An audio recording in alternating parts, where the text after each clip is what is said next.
She rushed her son into the ICU, unaware her billionaire CEO ex was fighting for his life in the same hospital. She thought she was racing to save one life. She didn't know the man who once broke her heart was fighting for his 2 floors up. Have you ever had to stay calm when the person you love can't catch a breath? Huge thanks for getting Mr. Steele Rich Stories past 800 subscribers. Y'all are incredible. If you're new, hit subscribe and join the family. Tonight, a storm, an ambulance, and a mother who must choose presence over panic. Because in 24 hours, an unsent truth will change everything. The rain hit Eden Parker's windshield like spilled nails, each drop hammering against glass already streaked with tears she wouldn't acknowledge. Her knuckles went white against the steering wheel as she took the corner towards St. Pacifica Medical Center, tires screaming their protest against wet asphalt. In the back seat, Silas gasped, not crying, just fighting for air the way 7-year-olds shouldn't have to fight for anything. Almost there, baby. Almost there. Eden's voice stayed steady even as her speedometer climbed past reasonable. The hospital's emergency entrance bloomed red through the storm, those blessed automatic doors already sensing her approach, sliding open like arms ready to catch them both. She didn't park. She abandoned it. Door hanging open, hazards blinking their frantic rhythm, Eden lifted Silas from his car seat, his small body burning against her rain-soaked jacket. His chest pulled inward with each breath, that hollow beneath his ribs deepening, the sight that had launched her from their apartment 15 minutes ago when his usual inhaler did nothing. Pediatric respiratory distress incoming. Someone shouted before Eden's feet hit the tile. The triage team materialized like they'd been waiting. Dr. Rowan Ivers with hands that moved faster than thought, Nurse Talia Reed already wheeling equipment into position. How long has he been like this? Dr. Ivers asked, fingers already on Silas's pulse, eyes tracking the blue tinge creeping around his lips. 20 minutes, maybe 25, his rescue inhaler. Eden's explanation got swallowed by motion as they transferred Silas to a gurney. The nebulizer mask covered half his face, making him look smaller, more fragile than any 7-year-old should look. Continuous albuterol, prep for 4 steroids, Dr. Ivers called out, his voice carrying that particular calm that emergency doctors perfect, urgent without panic, swift without chaos. Mum, you're doing great. Stay where he can see you. Eden grabbed Silas's hand, matching her breathing to the rhythm she wanted him to find. Slow in, slower out. The monitors began their electronic symphony, oxygen saturation climbing from dangerous red numbers towards something that loosened the fist around her heart. 82, 85, 88. That's it, sweetheart, she whispered against his forehead. You're doing so good. Mummy's right here.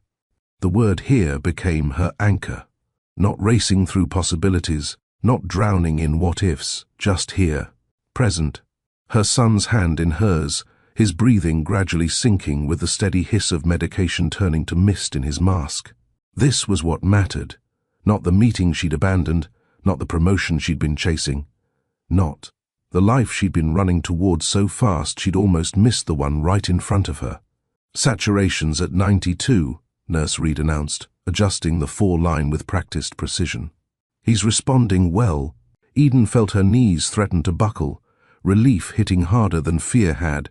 She kissed Silas's knuckles, tasting salt from tears she hadn't realized were falling. In the corner of the emergency department, a television played the late news on mute, something about a tech CEO and stock prices, but Eden's world had shrunk to this gurney, this hand in hers, this next breath, and the next. We're going to move him to pediatric ICU for monitoring, Dr. Ivers explained, his tone shifting from crisis to care. Standard protocol with severe asthma exacerbation. He'll need continuous treatments overnight, but he's stable. You got him here in time. In time. Those 2 words held entire futures. They wheeled Silas through corridors that smelled like disinfectant and determination, past rooms where other battles played out behind closed doors. Eden jogged to keep up, her wet shoes squeaking against linoleum, leaving puddles that janitors would mop without complaint because they understood In hospitals, messes meant someone made it inside. The PICU doors sealed with a soft hush, separating the chaos of emergency from the watchful quiet of intensive care. Eden settled into the chair beside Silas's bed, her hand finding his again beneath the tangle of tubes and wires. His eyes fluttered open, finding her immediately. "Mommy." The word came out muffled by the mask. "Right here, baby. I'm right here." She meant it differently now. Not just physically present, but wholly here. Her phone forgotten in the car, her mind not racing ahead to tomorrow's obligations or backward to tonight's abandoned plans. Just here, counting his breaths, watching color return to his cheeks, being exactly where love demanded she be. The PICU existed in its own time zone, where night and day blurred into cycles of medication and monitoring. Other parents occupied similar vigils in nearby rooms, a father pacing while speaking quietly into his phone, a grandmother knitting in rhythm with ventilator sounds, a couple holding each other as doctors delivered news in hushed tones. Eden had been in this space before, when Silas was 4, and pneumonia had complicated into something worse. She'd learned then that hospitals had their own language, their own hierarchy of beeps and alarms. The steady ones meant stability. The urgent ones brought nurses running. You learned quickly which sounds meant crisis and which just meant machines talking to themselves. First time here? The question came from the woman in the next bay over, separated by a curtain that provided the illusion of privacy. Or return visitor. Second visit, Eden admitted quietly. You. Fifth. My daughter has a congenital heart condition. We're regulars. The woman's voice carried the exhaustion of someone who'd learned to function on adrenaline and whatever passed for coffee in hospital cafeterias. It gets easier and harder at the same time, if that makes sense. It did. Eden understood the paradox of experience. Knowing what to expect didn't make it hurt less, just differently. 3 floors above, in the adult cardiac intensive care unit, Hunter Sloan shifted in medication-dulled sleep. The monitors surrounding his bed sang their own electronic vigil, tracking rhythms that had gone dangerously irregular 4 hours ago when his assistant had found him collapsed in his office, hand pressed against his chest, face the color of ash.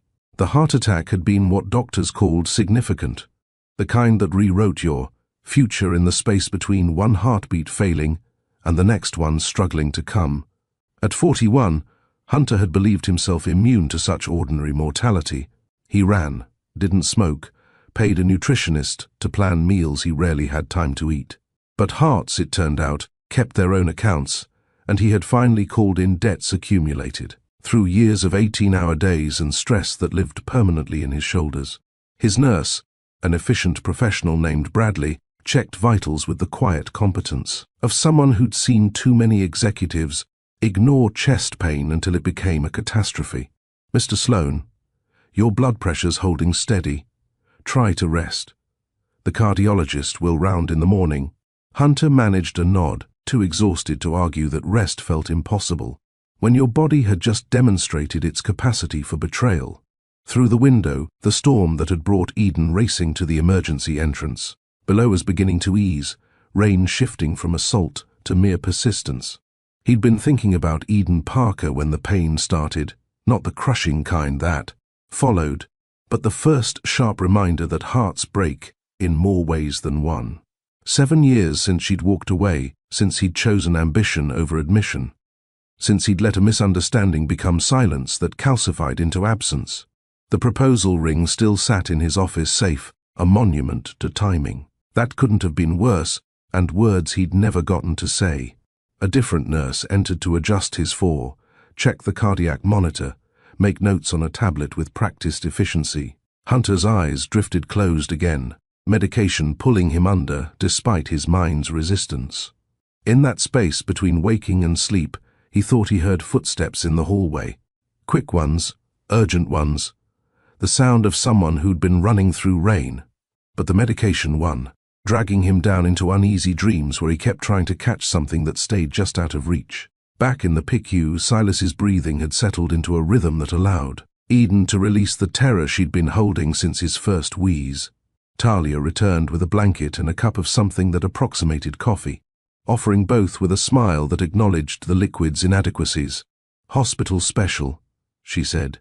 "Tastes like regret, but it's warm." Eden accepted gratefully, wrapping her hands around the cup more for the heat than any expectation of quality. "Thank you. For everything. For knowing exactly what to do when I was falling apart." "You weren't falling apart. You were being present while scared, which is basically the definition of bravery." Talia checked Silas's oxygen levels, adjusted the nebulizer's flow with minute precision. "These numbers look good. He's a fighter, your boy. He shouldn't have to fight this hard just to breathe."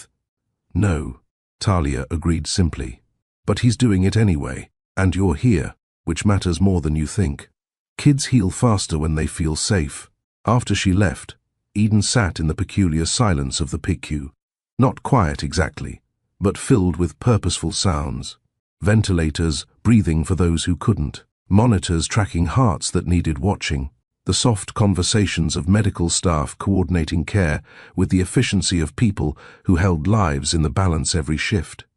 She thought about the presentation she'd abandoned mid-sentence, the Singapore client who'd been on the video call when she'd grabbed her keys and run, that promotion she'd been chasing, associate director, better salary, validation that she was, succeeding at the life she'd built from nothing after everything fell apart 7 years ago.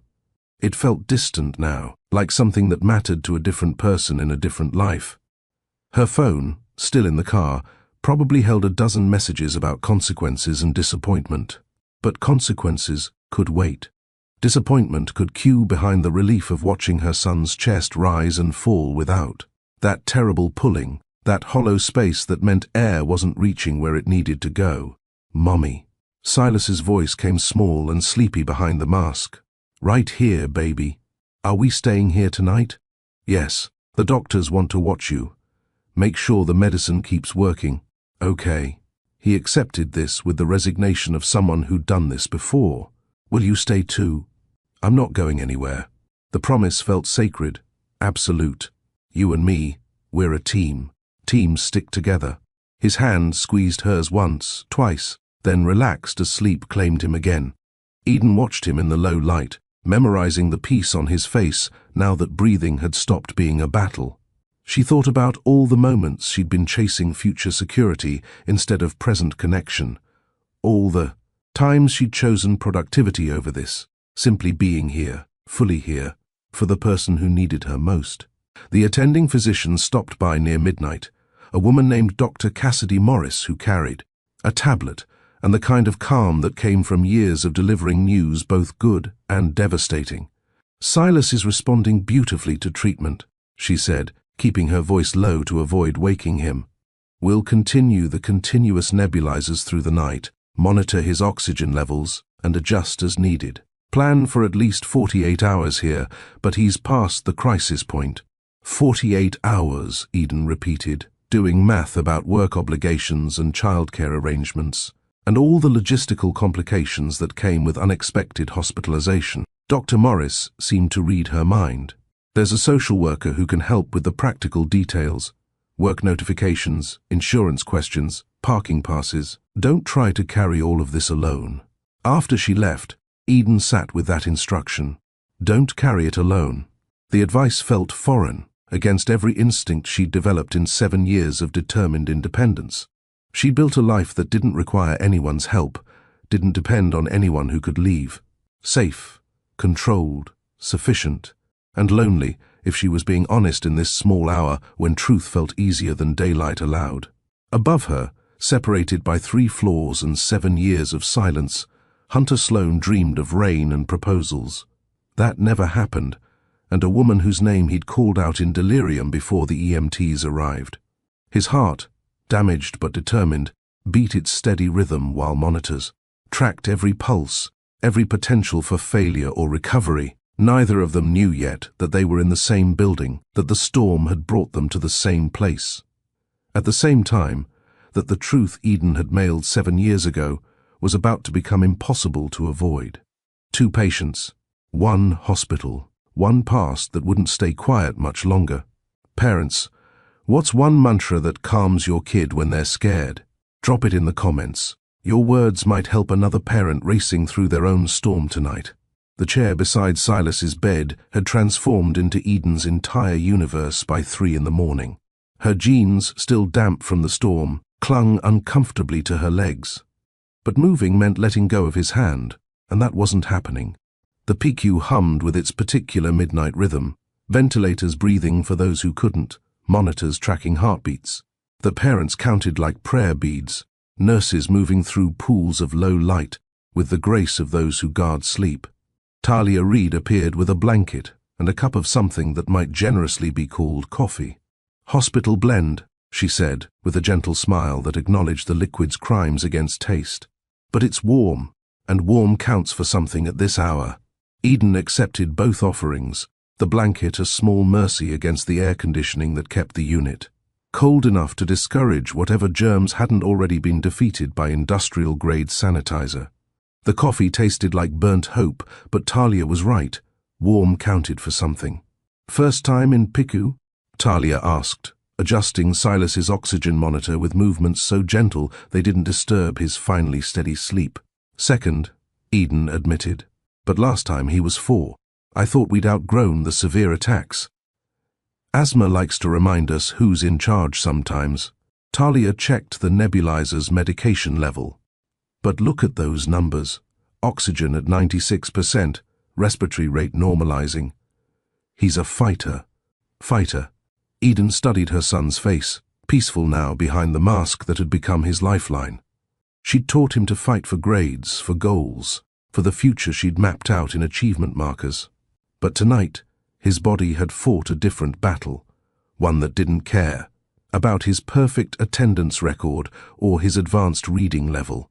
A soft knock preceded someone new. A woman with kind eyes and a clipboard that somehow looked non-threatening in her hands. "Eden, I'm Kira Morales, a hospital social worker. Mind if I sit?" Eden gestured to the empty chair, too tired to wonder what forms needed filling at this ungodly hour. Kira settled in with the ease of someone who'd sat vigil in 100 rooms like this. "I'm here for the practical stuff that hurts your head right now. Insurance authorizations, work notifications if you need them, parking validation that actually works. The things that feel impossible when your whole world is in that bed. The kindness of it, the simple acknowledgement that mundane details still existed and someone else could carry them, nearly undid Eden's composure. I left my phone in the car. My boss, God, I just walked out of a client presentation. At midnight?" Kira's eyebrow lifted slightly. Singapore call, time zones. Eden rubbed her temple where a headache had set up residence. "I'm supposed to be landing their account, supposed to be proving I deserve the promotion they've been dangling for 6 months. Supposed to be right here," Kira finished gently. "Your employer is legally required to provide family medical leave. I can draft the notification if you'd like, and handle the paperwork. Let them worry about Singapore, while you worry about what matters." "What matters?" Eden looked at Silas's hand in hers, so small despite how fast he'd been growing. She'd measured his childhood in milestones and achievements, in preparing him for someday. But someday had almost not come, and all those preparations meant nothing, compared to this, being present for the breaths he took right now. "If I could be the medicine," Eden whispered, not really meaning to speak aloud. "If I could just breathe for him." "You are," Kira said simply. "Every parent who stays, who holds on, who shows up. Your medicine these monitors can't measure. He knows you're here. That matters more than you think." In the waiting room visible through the doorway, a television played its hourly news refresh on mute. Stock tickers scrolled across the bottom, weather predictions, something about a local tech company, and executive health concerns. Eden barely registered it, her attention fixed on Silas's steady breathing, on the rise and fall of his chest that no longer looked like labor. Kira made notes, gathered information with questions that barely felt like questions. Anyone we should call? Family? Friends? Sometimes people want to help, but don't know how. "It's just us," Eden said, the truth of it sitting heavy. "Has been for a while. Not by choice exactly, but by the accumulation of choices, working late instead of accepting dinner invitations, choosing productivity over possibility, building a life so carefully controlled that there wasn't room for the mess of real connection. The same careful control that had made her write a letter 7 years ago, instead of having one conversation. The memory surfaced uninvited, rain like tonight, but summer warm. A rooftop restaurant, a ring hidden in Hunter's jacket pocket that she'd felt when she'd borrowed it against the breeze. Joy rose like champagne bubbles until she'd excused herself to the ladies' room, giddy with the yes she'd practiced in mirrors. But another patron had been showing her phone to her companion, and there it was, a gossip. Sight photo of Hunter at a charity gala the week before when he'd said he was in Boston. A woman's hand on his arm, her face turned away, but her body language suggesting intimacy. The headlines speculating about the tech world's most eligible bachelor finally being caught. Eden had stared at that photo until her eyes burned, doubt spreading like spilled wine across white cloth. When she'd returned to the table, the ring never appeared. Hunter had seemed distracted, checking his phone, mentioning a crisis with investors, and Eden had smiled and nodded and felt the eyes die in her throat. The letter she'd left with his building's front desk that night had been precise in its pain. Explanation and goodbye wrapped in words that didn't convey how much it cost to write them.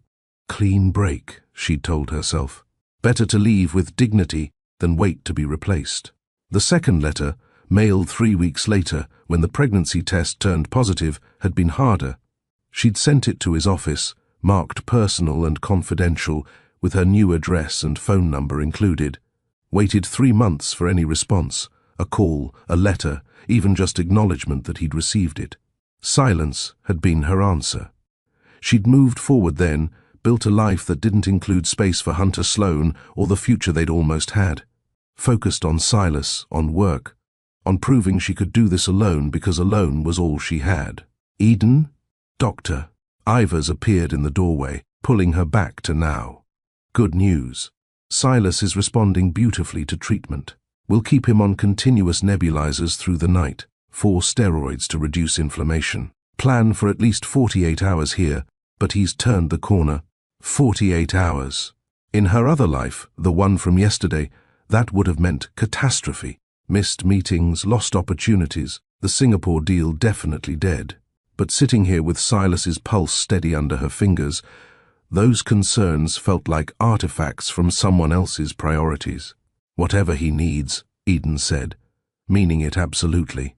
Dr. Ivers smiled, the expression of someone who'd seen parents rearrange their entire existence in these chairs. He needs rest, medication, and time. And you being here, that's medicine too. Kids heal faster when they feel safe. Safe. Eden thought about all the ways she'd tried to create safety through control, through planning, through never depending on anyone else. But real safety, she was learning, might be simpler. A hand holding yours when breathing gets hard, someone who stays even when machines do the work, love that shows up without conditions or qualifications. Kira left forms and gentle instructions, promising to return in the morning with parking passes and official letters that would make Eden's absence acceptable to people who measured worth in billable hours. Talia brought another blanket and didn't mention the tears that had finally come, silent and necessary, as the rain was still falling outside. I'm not going anywhere, Eden whispered to Silas as dawn crept grey through the windows. Not anymore. The promise felt larger than this room, deeper than this crisis. She'd spent 7 years going everywhere, forward, upward, away from the ghost of what might have been. But her son had needed her to stop, to stay, to be present for the breath he was taking right now instead of the future she was racing toward. And in that stillness, something shifted. Not healing, exactly, but the kind of honest exhaustion that stops pretending and just exists. 3 floors up, morning brought its own reckonings.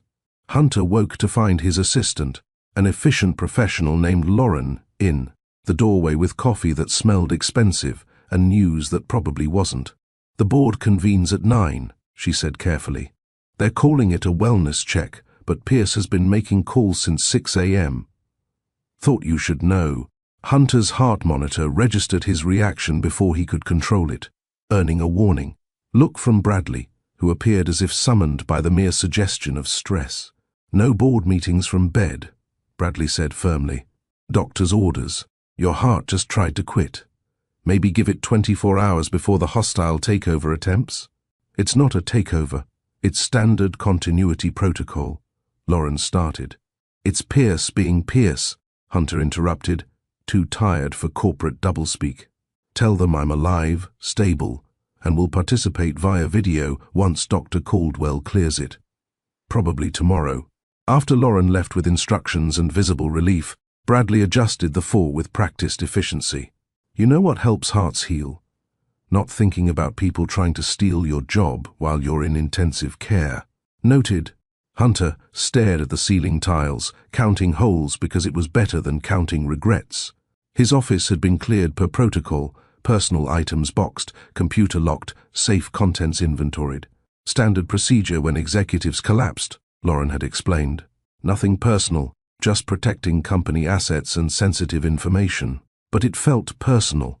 Felt like his life being packed away while he was still breathing, still fighting to keep breathing, still trying to figure out how he'd gotten here, 41 and alone, and successful at everything except what mattered. He'd been thinking about Eden when the pain started, not for the first time that week, or that month, or that year if he was being honest. 7 years hadn't erased her, had just moved her from present tense to persistent ache, the kind that lived in his chest alongside whatever cholesterol blockage had finally demanded attention. "Mr. Sloan?" A new voice, this one carrying a tablet and the kind of authority that made billionaires feel like kindergartners. Dr. Mira Caldwell, the cardiologist who'd inserted stents while Hunter was unconscious and probably saved his life.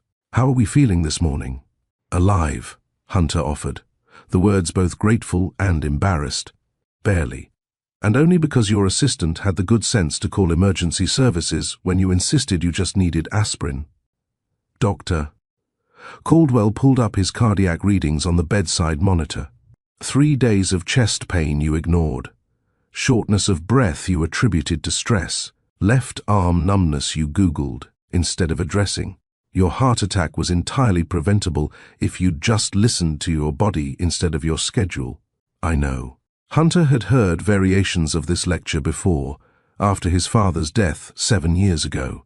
Had promised himself he'd be different. Had lied, apparently. Rest, Dr. Caldwell prescribed with the finality of someone who'd seen too many repeat customers. Real rest. Not the kind where you work from bed, the kind where you remember you're human, not a productivity machine. She left him with that thought, and a blood pressure cuff that tightened every 15 minutes like a mechanical conscience. Hunter closed his eyes, trying to follow orders, trying to rest. But his mind kept circling back to the same place it had been when his heart decided to object. To Eden, to the letter she'd left, to the proposal he'd never given, to 7 years of wondering where she'd gone and why. His phone, confiscated by Bradley but visible on the side table, held 7 years of dead-end searches. Private investigators who'd found nothing. Her mother who'd refused to share anything beyond she's safe and doesn't want contact.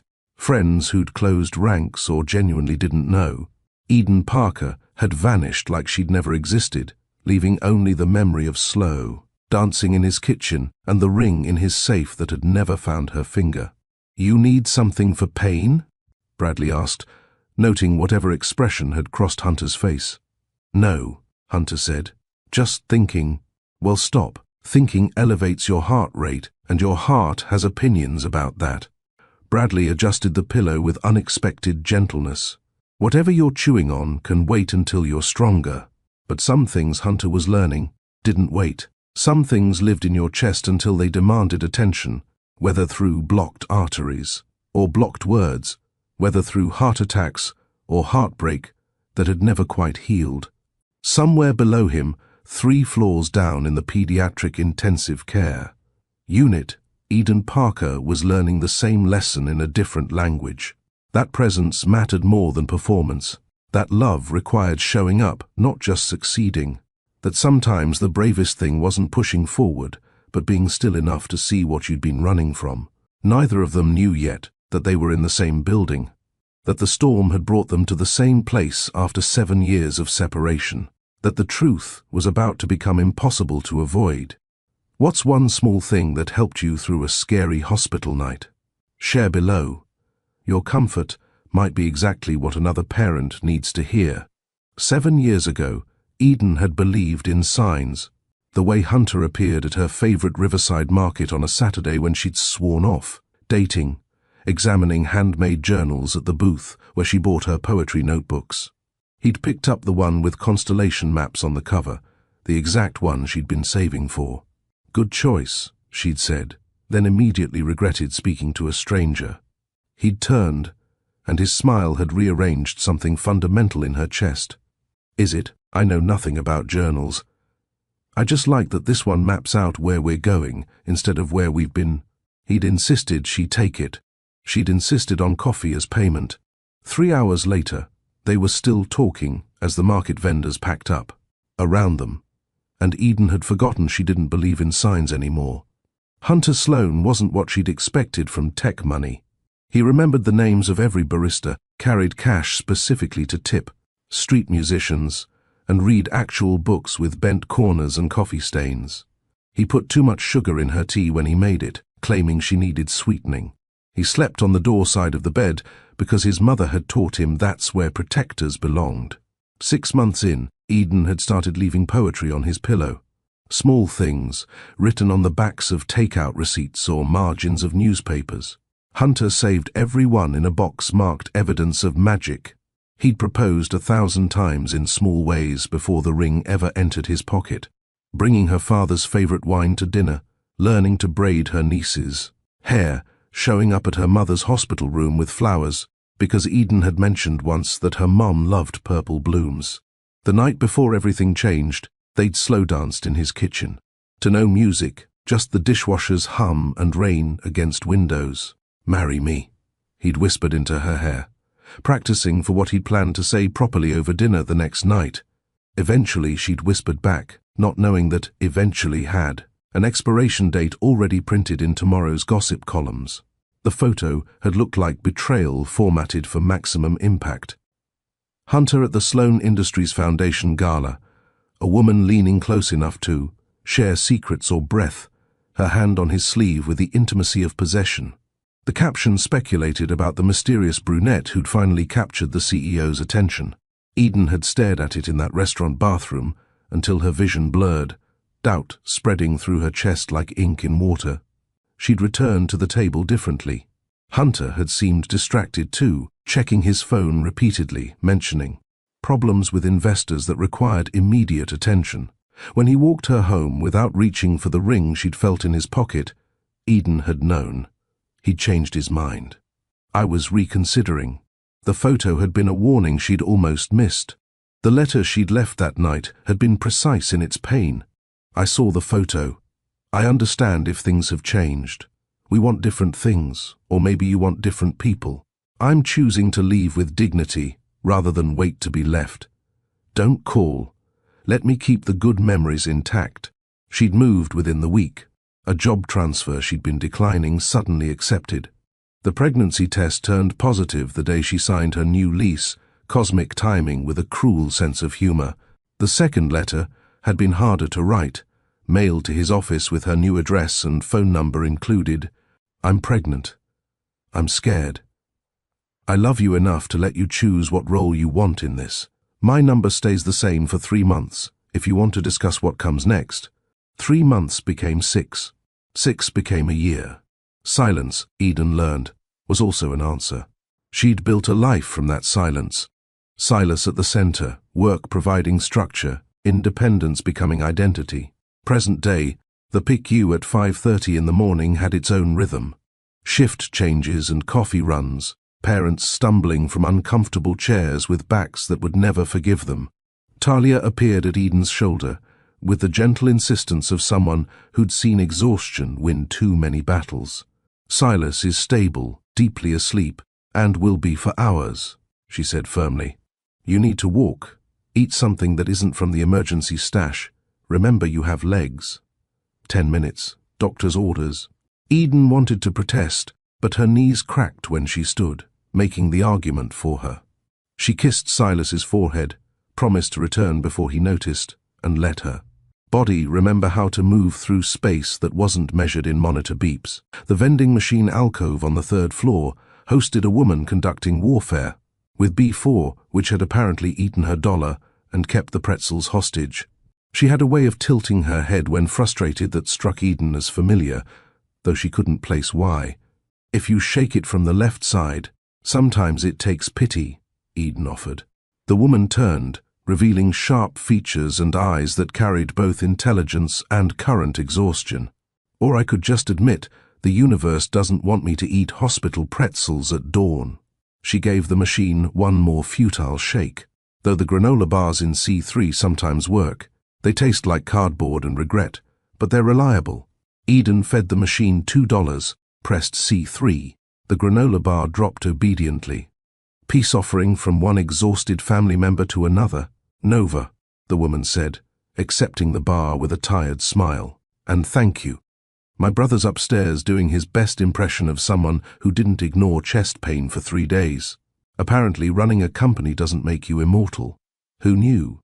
The granola bar turned to concrete in Eden's throat. Something about the phrasing, the situation, the floor they were on. Your brother? Hunter Sloan. Maybe you've heard of him. Tends to make headlines when he's not busy having heart attacks in his office. Nova unwrapped her bar, took a bite, made a face. God, these really are punishments. Someone in hospital procurement hates joy. Eden's legs suggested sitting. The floor looked reasonable. But she stayed standing through pure will, the granola bar now a prop in a performance of normal conversation. Will he be okay? Doctors say yes if he actually listens to them.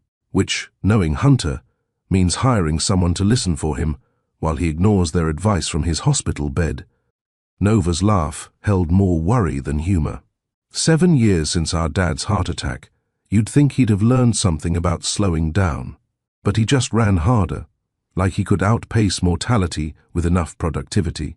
7 years. The number landed like a stone in still water, ripples spreading through Eden's chest. Hunter's father had died 7 years ago, the week after she'd left, based on that timeline.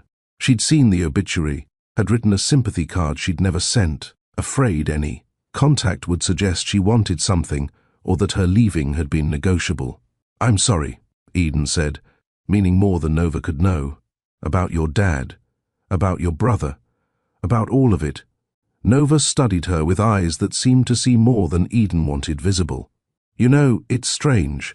He was asking for someone when they brought him in. Delirious from pain, probably, but he kept saying a name. Eden. Our grandmother was named Eden, so maybe he was thinking of her. But the way he said it, she shrugged, like it was someone who should be called, someone who should know. The floor really did look reasonable now. Eden gripped the vending machine, metal cool against palms that had gone hot. I should get back. My son... Of course. Thank you for the cardboard bar. Nova's smile turned softer. I hope your son is okay. This place is rough on parents and kids both. Eden made it 3 steps before Nova's voice followed. Hey, I didn't catch your name? The lie sat ready on her tongue. 7 years of practice made it easy to be anyone but herself. But hospitals had a way of making truth feel necessary. Like lying here might jinx whatever recovery you were praying for. Eden, she said without turning. My name is Eden. The silence behind her stretched like a held breath. Then footsteps, quick ones, but Eden was already moving, already walking, in the urgent way that wasn't quite running but suggested an emergency. Back through doors that locked behind her, back to Silas's room where monitors promised he was safe, stable, still hers to protect. She sank into her chair, heart hammering its own medical emergency. Through the window, dawn had broken properly, painting the walls rose gold with promise she didn't trust. Somewhere above her, Hunter Sloan was recovering from a heart attack, asking for someone named Eden in his delirium. Someone who'd been 3 floors down all night, holding another piece of his history he didn't know existed. Nova would tell him. Of course she would. The stranger by the vending machine named Eden the way she'd fled, the granola bar abandoned on the nearby surface like evidence. Silas stirred, his hand seeking hers even in sleep. Eden held on. anchoring herself to this moment, this child, this life she'd built from. Silence and strength, and the absolute certainty that some doors needed to stay closed. But hospitals, she was learning, didn't respect closed doors. They brought people together in crisis, forced proximity when distance had seemed safer, made truth inevitable when avoidance had been the entire strategy. Her phone, retrieved from the car by a kind nurse during shift change, showed 17 messages. Her boss, her mother, 2 friends she'd been meaning to call back for weeks. All of them suddenly felt distant, irrelevant compared to the reality that Hunter Sloan was 3 floors above her. Hunter, who'd looked for her. Nova's casual mention of their father's death 7 years ago had reframed everything. He'd been grieving when she left, had probably been distracted at that dinner because he'd just lost his father, not because he was losing interest in her, and she'd run instead of asking. Had written letters instead of having conversations, had assumed the worst because assuming the worst meant she controlled the ending, controlled the hurt, controlled everything except the truth. Kira appeared with coffee and something wrapped in paper that might be a muffin. "You look like you've seen a ghost." "Maybe I have," Eden said quietly. "Or maybe I just realized I've been running from one for 7 years. Want to talk about it?" Eden looked at Silas, at the peaceful rise and fall of his chest, at the son who'd never met his father because she had been too proud to follow up on an unanswered letter, too scared to try again when silence was her only response. "Hunter Sloan is upstairs," she said, "in cardiac ICU. Had a heart attack a few hours before I brought Silas in." Kira's eyes widened slightly. "Hunter Sloan, as in Sloan Industries? The tech billionaire? As in the man I left 7 years ago? The man I sent a letter to about being pregnant? The man whose father died right after I left, which I didn't know because I was too busy running to look back?" Eden's hands shook around the coffee cup. "The man whose sister I just met by the vending machine, who's probably upstairs right now telling him that someone named Eden is 3 floors down with a 7-year-old son." "Oh," Kira said softly. That's complicated. That's one word for it." Eden laughed, the sound brittle. "I spent 7 years being angry that he never responded to my letter, never once considered that maybe he didn't get it, or that he was dealing with his own crisis. I just assumed silence meant he didn't care. Did you ever try calling him directly?" "Once, 3 months after I sent the letter. Got his assistant, who said he wasn't available and would like to leave a message. I said no." The memory burned. I was so sure he knew and had chosen not to respond. Calling felt like begging for attention he'd already decided not to give. Silas shifted in sleep, the motion drawing both their attention. In the morning light, his features seemed even more clearly his father's. The stubborn chin, the way his eyebrows drew together even while dreaming, the particular shape of his hands. "What are you going to do?" Kira asked gently. "I don't know," Eden admitted. "The smart thing would be to stay down here, focus on Silas, leave when he's discharged, and pretend this never happened. Keep my life separate, safe, uncomplicated. And the honest thing," Eden thought about that. About 7 years of teaching Silas to be brave, to tell the truth even, when it was hard, to face problems instead of running from them. About the irony of building his character on principles she'd abandoned the moment they became personally costly. The honest thing would be to talk to Hunter, to tell him about Silas, to admit I made assumptions instead of asking questions. She looked at Kira. "But I'm terrified." "Of what?" "That he'll be angry I kept Silas from him. That he'll want custody, lawyers, fights. That he'll want nothing to do with us, and I'll have to explain that to Silas eventually. That he'll want everything, and I'll lose the life I built." Eden's voice cracked. "That he'll look at me and see someone who ran instead of stayed, who chose pride over partnership, who broke us and blamed him for it. Those are all valid fears," Kira acknowledged. "They're also all assumptions about what he'll think and feel. You could ask him instead." Eden looked toward the doorway, toward the elevators that could take her up 3 floors to the adult cardiac ICU, to conversations that would change everything. Again. Not now, she decided. Not while Silas is sick. Not while I'm exhausted and Hunter's recovering from a heart attack. But maybe when things are calmer, when I can think straight and he can process without machines tracking his stress levels. That's fair, Kira said. Just don't wait 7 more years to have the conversation. After she left, Eden sat with her choices, past and potential future. Somewhere above, Nova was probably telling Hunter about the vending machine encounter, and Hunter was probably doing the same math Eden had done, the same recognition, and realization and reckoning with 7 years of silence. Some storms, Eden thought, don't end when the rain stops. Some storms just wait, gathering strength for the moment when avoiding them becomes impossible. Would you have confronted him back then, or walked away? Drop your thoughts below.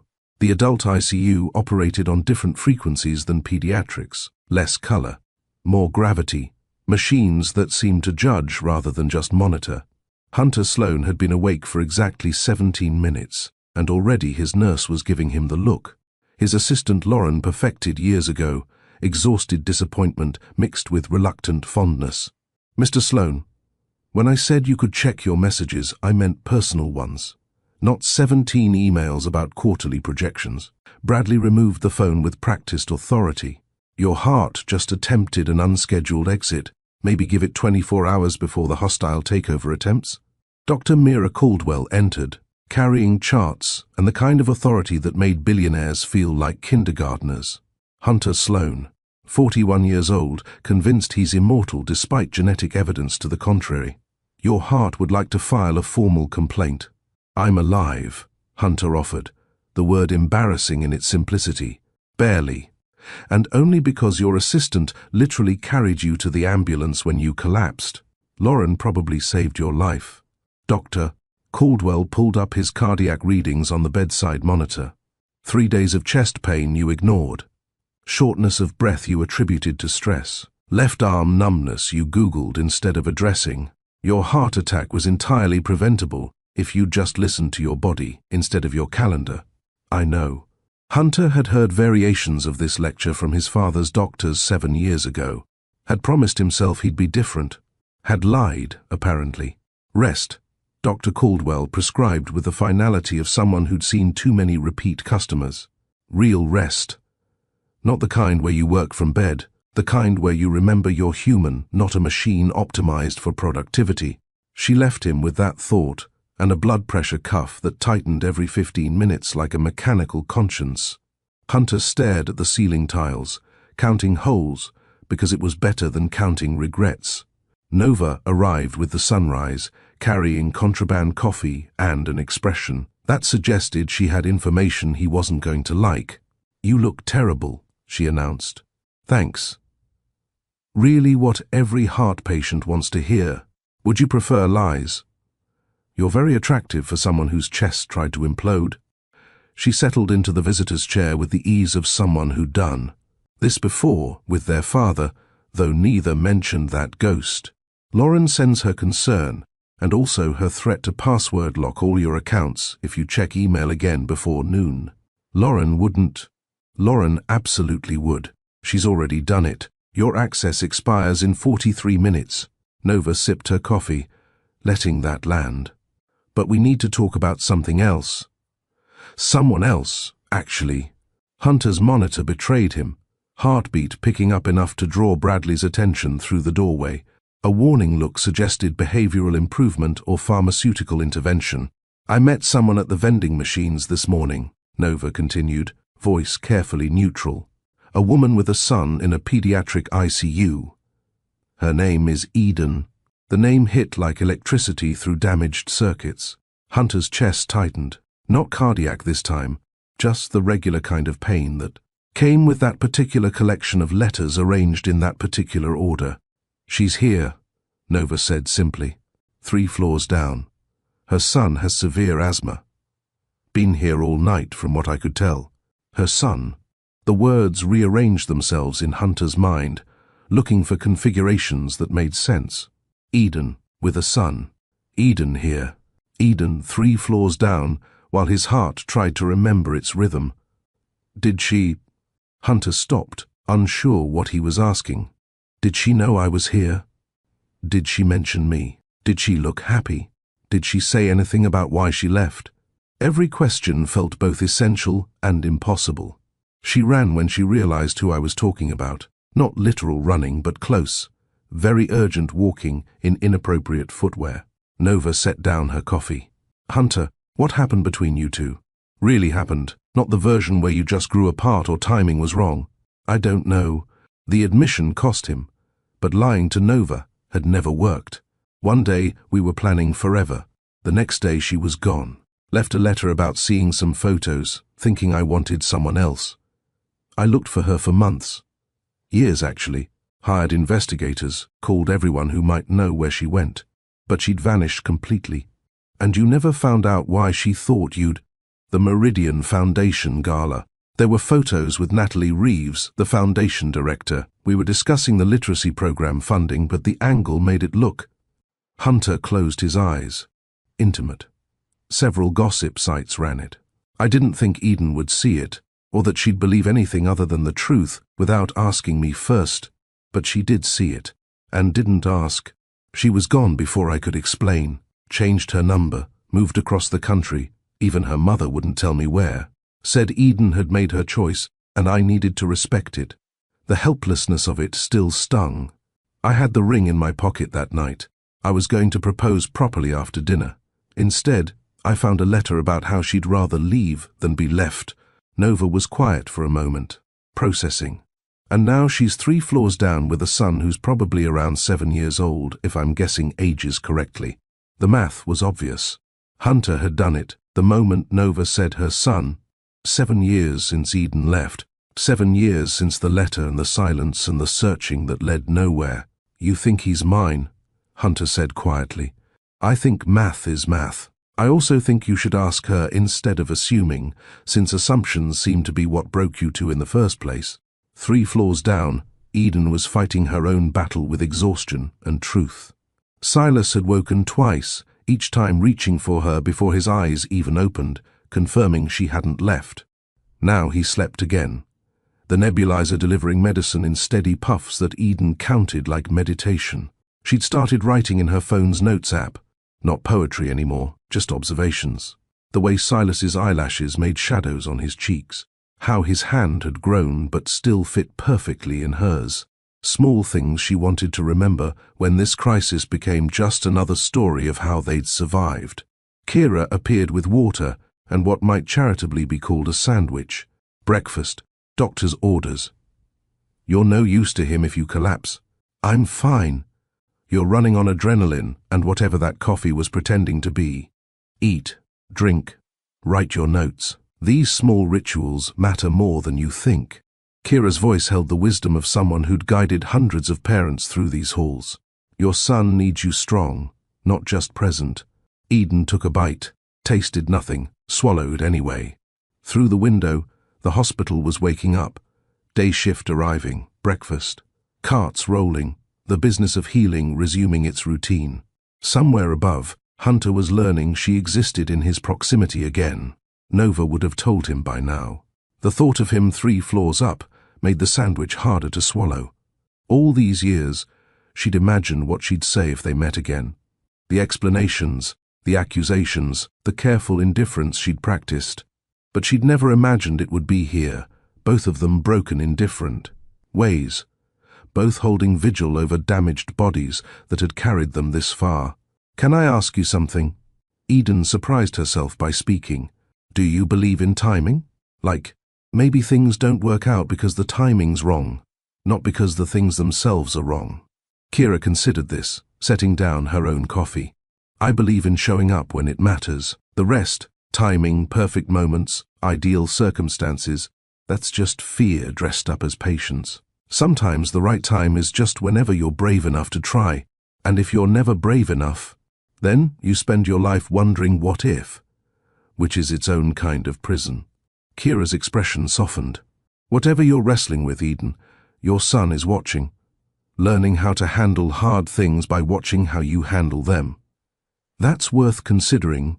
After she left, Eden sat with that observation. Silas was always watching, always learning. She'd taught him to face his fears about needles, about hospitals, about breathing treatments that helped but felt scary, had taught him that being brave didn't mean not being afraid. It meant doing the hard thing anyway. And here she was, too afraid to take an elevator 3 floors up and have a conversation 7 years overdue. Back upstairs, Hunter was having his own philosophical discussion with Nova, though. His heart monitor kept interrupting with opinions about his blood pressure. "You could go see her," Nova suggested. "Just talk. Like adults who used to care about each other. I can barely walk to the bathroom without Bradley threatening sedation. Besides, what would I say? Sorry I let you think I was cheating. Also, why didn't you tell me about the child who's probably mine? You could start with hello. Work your way up from there. Hello." Hunter tested the word, found it insufficient for 7 years of silence. "Hello, I'm sorry. I never stop thinking about you, by the way. Do I have a son?" The monitor's alarm cut him off, bringing Bradley on a run. "Whatever you're thinking about, stop," Bradley ordered, adjusting medications with swift precision. "Your heart can't handle emotional marathons yet. We're still in the walking to the bathroom phase of recovery." But Hunter's heart, he was learning, couldn't handle not handling it either. Eden was 3 floors down. Eden with a son who might be. The math worked, the timing worked, everything worked except the part where she'd never told him. Except she had told him, hadn't she? Nova had mentioned Eden saying something about a letter. The letter Hunter had never received. The one that had probably explained everything if it had ever reached him. "I need to see her," he told Nova, after Bradley left with stronger warnings about rest. "You need to not die first," Nova countered. "She's not going anywhere. Her son needs treatment for at least another day, according to what she mentioned. You have time." Time. Hunter almost laughed.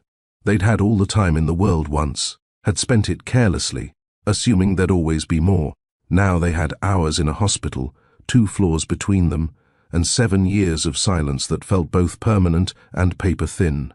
"Try resting," Nova suggested, standing to leave. "Real rest, like the doctor said." "I don't know how to do that." "I know." She squeezed his shoulder, gentle with his mortality. "Try anyway. Try with your body first, then with your pride. Maybe eventually try with a person."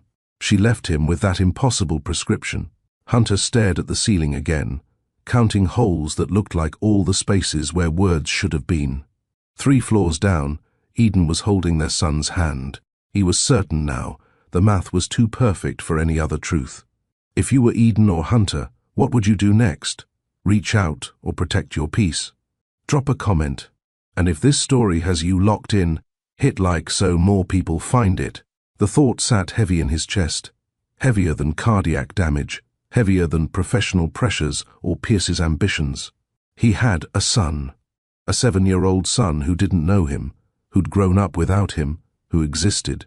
3 floors down while Hunter lay here counting ceiling tiles and regrets. "I don't know what to do with that information," he said to the empty room. Bradley appeared with a portable monitor, wheels squeaking slightly. "Mr. Sloan? Dr. Caldwell wants to try getting you mobile, just to the hall and back, but it's progress." Progress. Hunter sat up slowly, feet finding the floor for the first time since he'd arrived. Everything hurt in ways that suggested his body had opinions about being ignored for 41 years. "Easy does it," Bradley cautioned, steadying him with practiced hands. "We're not running marathons. We're remembering how to stand without the world spinning." Hunter gripped the walker, the indignity of it sharp but necessary, and took his first steps. Through the doorway, he could see the hallway, the nurse's station, the elevators in the distance. 3 floors had never seemed like such an impossible journey, but he'd made impossible journeys before. Built companies from ideas, turned concepts into empires, convinced investors that his vision was worth betting on. Surely he could manage 3 floors and a conversation. "Where to?" Bradley asked, probably already knowing the answer would be back to bed because that was the only approved destination. Hunter looked at the elevator, at the possibility it represented. How long until I can actually go somewhere? Not escape, just visit someone on another floor. Bradley followed his gaze, understanding dawning. Officially, not until tomorrow at earliest, and only if your numbers stay stable. Unofficially, he lowered his voice, Love is good medicine, but only if it doesn't spike your blood pressure into dangerous territory. So maybe start with a phone call instead of an expedition. A phone call. Hunter hadn't considered that option. Hadn't considered that maybe the first move didn't need to be grand or dramatic, just honest and small and brave enough to start. I don't have her number, he admitted. Lost it 7 years ago when she changed it. Then maybe you wait until she's ready to give it to you again. Bradley guided him back toward bed. Sometimes the bravest thing isn't pursuing, it's still enough to be found. Hunter settled back against pillows, exhausted from 30 feet of walking, from the weight of revelations, from 7 years of running toward everything except what mattered. Being still felt foreign, uncomfortable, like wearing someone else's skin. But maybe that was the point. Maybe he'd been wearing the wrong skin for 7 years, the CEO skin, the productivity skin, the armor that kept him moving but never arriving. Maybe it was time to try something different. 3 floors down, Eden was reaching the same conclusion from a different direction. That running had gotten her nowhere except alone. That pride had cost more than it protected. That maybe, just maybe, it was time to stop performing strength and start practicing honesty. Mummy. Silas's voice became soft and sleepy. You look sad. Just thinking, baby. About what? About your father, she wanted to say. About the man 3 floors up who doesn't know you exist. About 7 years of choices that seemed right at the time but looked different in hospital light. About how brave you are, she said instead, which was also true. And how I want to be as brave as you. Silas smiled, the expression sweet and trusting. You are brave. You brought me here when I couldn't breathe. That's super brave. That's different. That's easy bravery. When someone you love needs help. What's hard bravery? Eden thought about that. About elevators and conversations and admitting you were wrong. About letting people see you fail and asking them to choose you anyway. Hard bravery, she said slowly, is doing the right thing even when you're scared of what happens next. Like telling the truth even when you might get in trouble. Exactly like that. Silas nodded sagely, as if this made perfect sense to his 7-year-old logic.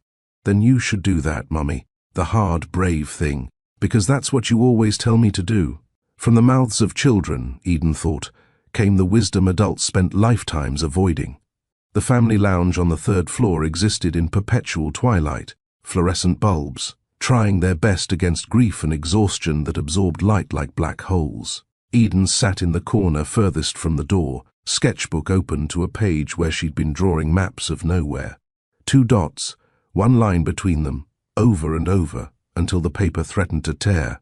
She'd left Silas sleeping, stable, his numbers perfect enough that Talia had practically pushed her out. 15 minutes, minimum. Walk, breathe. Remember, you're a person, not just a parent.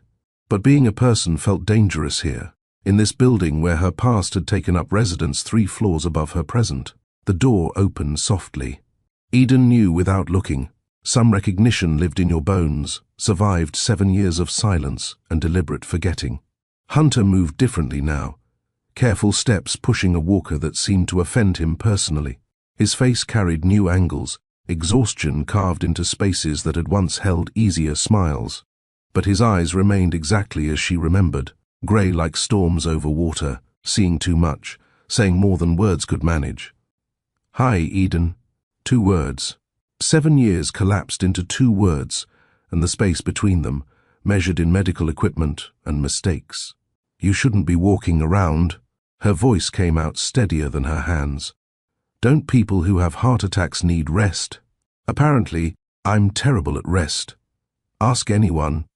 He lowered himself into a chair with the concentration of someone relearning their body's limits.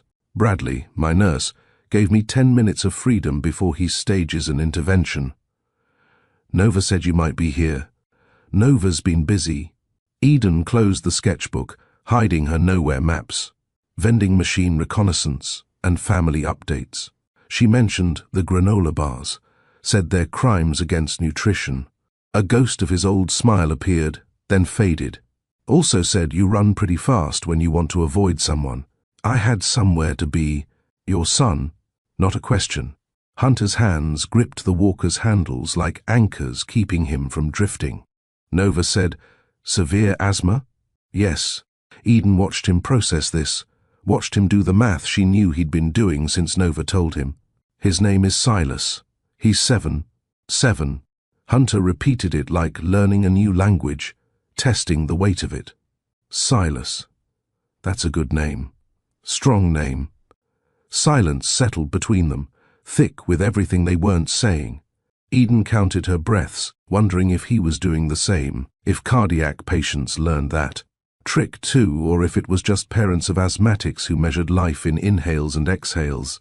"I sent a letter," she said finally, the words falling like stones into still water. "After I left. About 6 weeks later, when I found out I was pregnant, I mailed it to your office, marked personal and confidential, put my new address, my phone number, everything you'd need to contact me."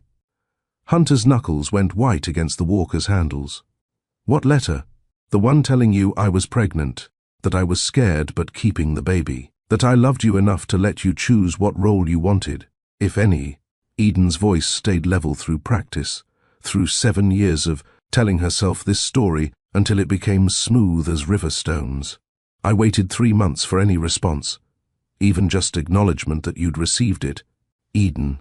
His voice cracked on her name like something breaking. "I never got any letter after you left.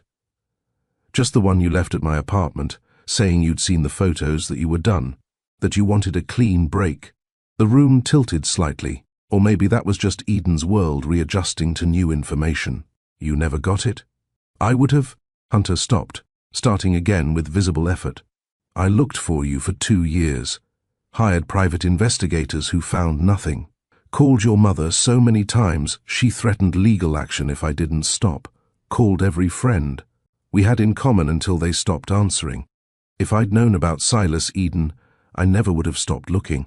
I would have been on the first flight to wherever you were." They sat with this revelation, 2 people discovering that silence hadn't been a choice but circumstance. Somewhere in the space between intention and receipt, a letter had vanished, taking with it 7 years of different possibilities. "The photo," Hunter said carefully, each word chosen with precision. "At the gala. Natalie Reeves. She ran the Foundation's literacy program. We were discussing budget allocations for underserved schools. The photographer caught a moment that looked intimate but wasn't. I should have known you'd see it. Should have called immediately to explain instead of assuming you'd know I'd never." "I should have asked instead of assumed," Eden interrupted.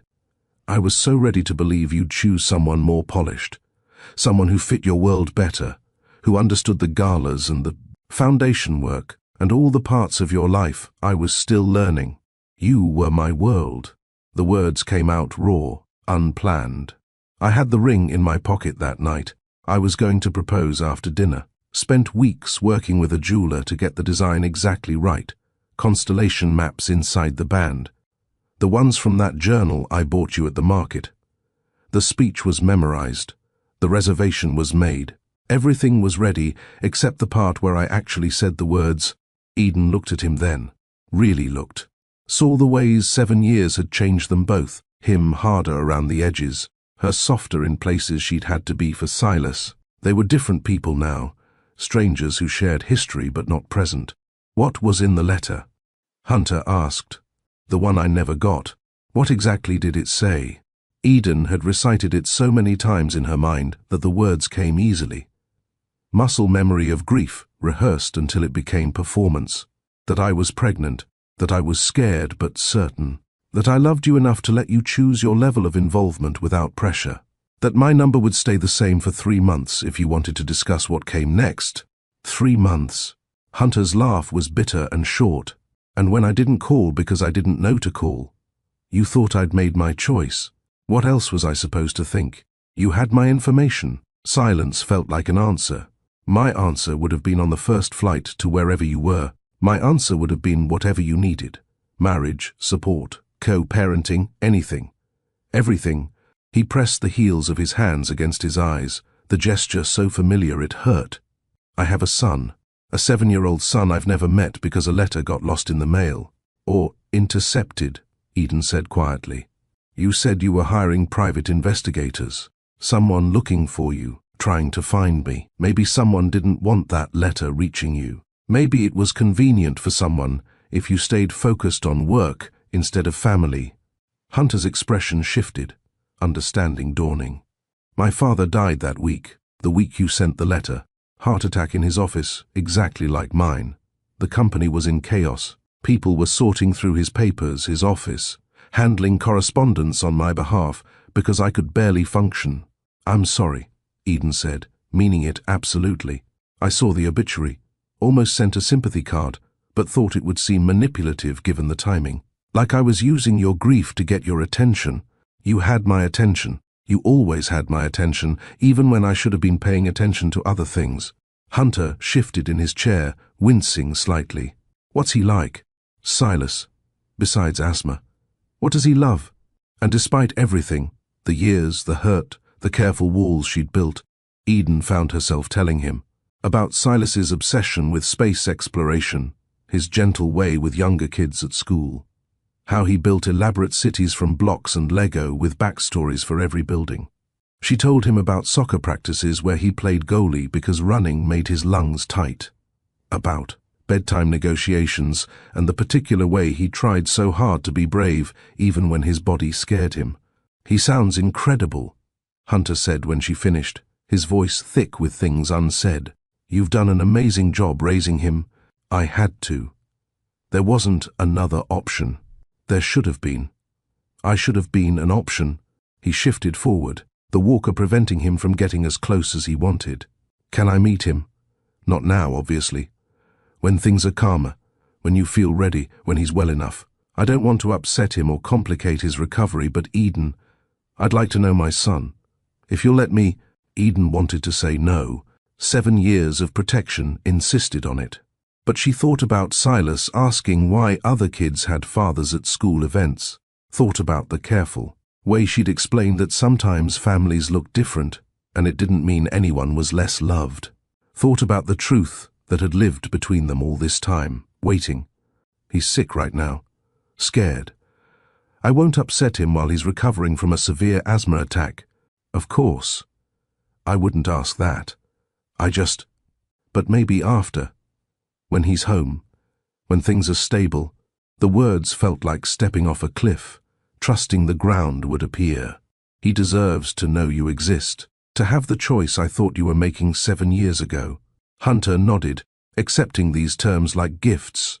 I want to do this right, whatever right looks like now, with everything that's happened. I don't expect to just step into his life and play father. I know I have to earn that, but I'd like the chance to try.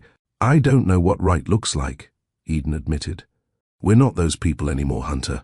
The ones who danced in your kitchen and believed in forever like it was guaranteed. No, he agreed. But maybe we can be people who figure out how to share a son, how to give him what we didn't have, the whole truth, even when it's complicated, even when it means admitting we both made mistakes. Bradley appeared in the doorway, looking disapproving in that particular way healthcare professionals perfected. Mr. Sloan, your 10 minutes became 25. Dr. Caldwell is about to send security to find you. Hunter stood carefully, the walker a reluctant necessity. Eden, thank you for telling me, for letting me tell you my side. For Silas, even though I wasn't there for you. For him, she watched him move toward the door. This man who'd been mythology for 7 years now made real and fragile and sorry. Hunter, he turned, hope and hesitation warring on his face. Get better. Whatever happens next, you need to get better first. Silas needs. She stopped, corrected herself. We need you to be healthy. For whatever comes next, I will, he promised. I have reasons now, better reasons than quarterly earnings and market share. After he left, Eden sat in the empty lounge, sketchbook still closed, nowhere maps hidden from view. Everything had shifted in 25 minutes, the story she'd told herself. The anger she'd nursed, the certainty that Hunter had chosen absence. A lost letter. Such a small thing to reshape 7 years of assumptions. She returned to Silas to find him awake, reaching for water with hands. That still looked too small for all the bravery they'd shown. His color was good, breathing easy without the nebulizer for the first time since they'd arrived.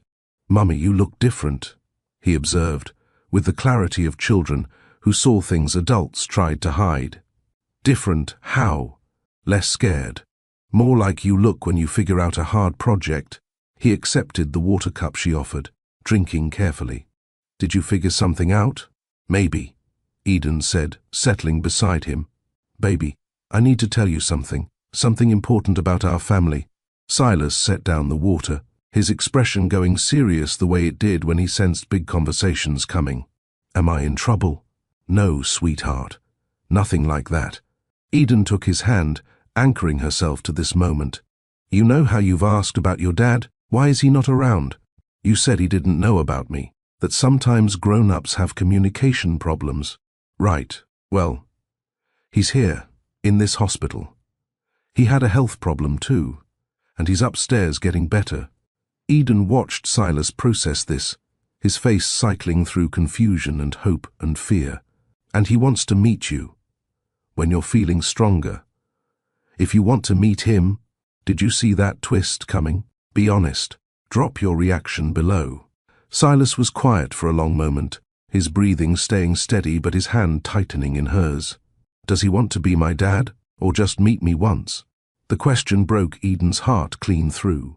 "I think he wants to try being your dad, to know you and be part of your life. But we'd have to figure out what that looks like together. You, me, and him. What if I don't like him, or he doesn't like me? Then we figure that out too. But Silas, I think you'll like each other. He's smart like you, ask lots of questions like you, and he's learning to be brave about his health problems, just like you're learning." Silas nodded slowly, accepting this with the gravity of someone making important decisions. "Can I think about it? Meeting him?" "Of course. Take all the time you need. He's not going anywhere. He wants to get to know you however works best for you." "Okay." Silas settled back against his pillows, exhaustion creeping back in. "Mummy, are you scared?" "Terrified," Eden admitted honestly. "But you're doing it anyway. The hard, brave thing." "Yeah, baby. I'm doing it anyway." "Good," Silas said, his eyes drifting closed. "That's what you always tell me to do." Eden sat holding his hand as sleep claimed him again, feeling the weight and possibility of what came next. Upstairs, Hunter was making it back to his room, probably facing similar questions. From Nova, about bravery and choices and whether some risks were worth taking. Two truths now lived in the same building, 3 floors apart, but no longer separated by silence. Tomorrow would bring decisions, complications, probably more tears that weren't entirely happy. But tonight, Eden held her son's hand and let possibility exist without trying to control its shape. Hunter's hospital room had transformed into an impromptu boardroom by Tuesday morning, despite Dr. Caldwell's explicit prohibition against exactly this scenario. Lauren had arrived with laptops and apologies, followed by Pierce Donovan, Sloan Industries. Koo and the man who'd been circling Hunter's position since the ambulance doors closed. "We understand your need for recovery," Pierce said with a kind of smoothness that suggested rehearsal in front of mirrors. "But the board has a fiduciary duty to consider. Leadership continuity in moments of crisis affects shareholder confidence, market stability. I had a heart attack, not a stroke that impaired my cognitive function." Hunter's monitor beeped its disapproval of his blood pressure climbing. "The company can survive 3 days without me micromanaging every decision." Pierce's smile didn't reach his eyes, never had in the 12 years he'd been angling for the top position. "Of course, though the Singapore expansion requires executive signatures by Friday, and the investors are already nervous about your health situation. Perhaps a brief video conference to reassure stakeholders that leadership remains strong?" Nova appeared in the doorway like divine intervention, wearing designer shoes, carrying coffee that smelled expensive and judgment that looked free. "Pierce, how thoughtful of you to visit your hospitalized CEO. I'm sure your concern is purely humanitarian and not at all about the succession plan you've been drafting since Hunter's ambulance arrived. Nova, always a pleasure to see the family taking such an active interest in company affairs." Pierce gathered his briefcase with practiced dignity, retreat disguised as courtesy. Hunter, we'll table this conversation until you're feeling stronger. Lauren has the essential documents when you're ready. After he left, Nova settled into the chair with the territorial confidence of someone who earned her place through years of calling out exactly this kind of corporate maneuvering.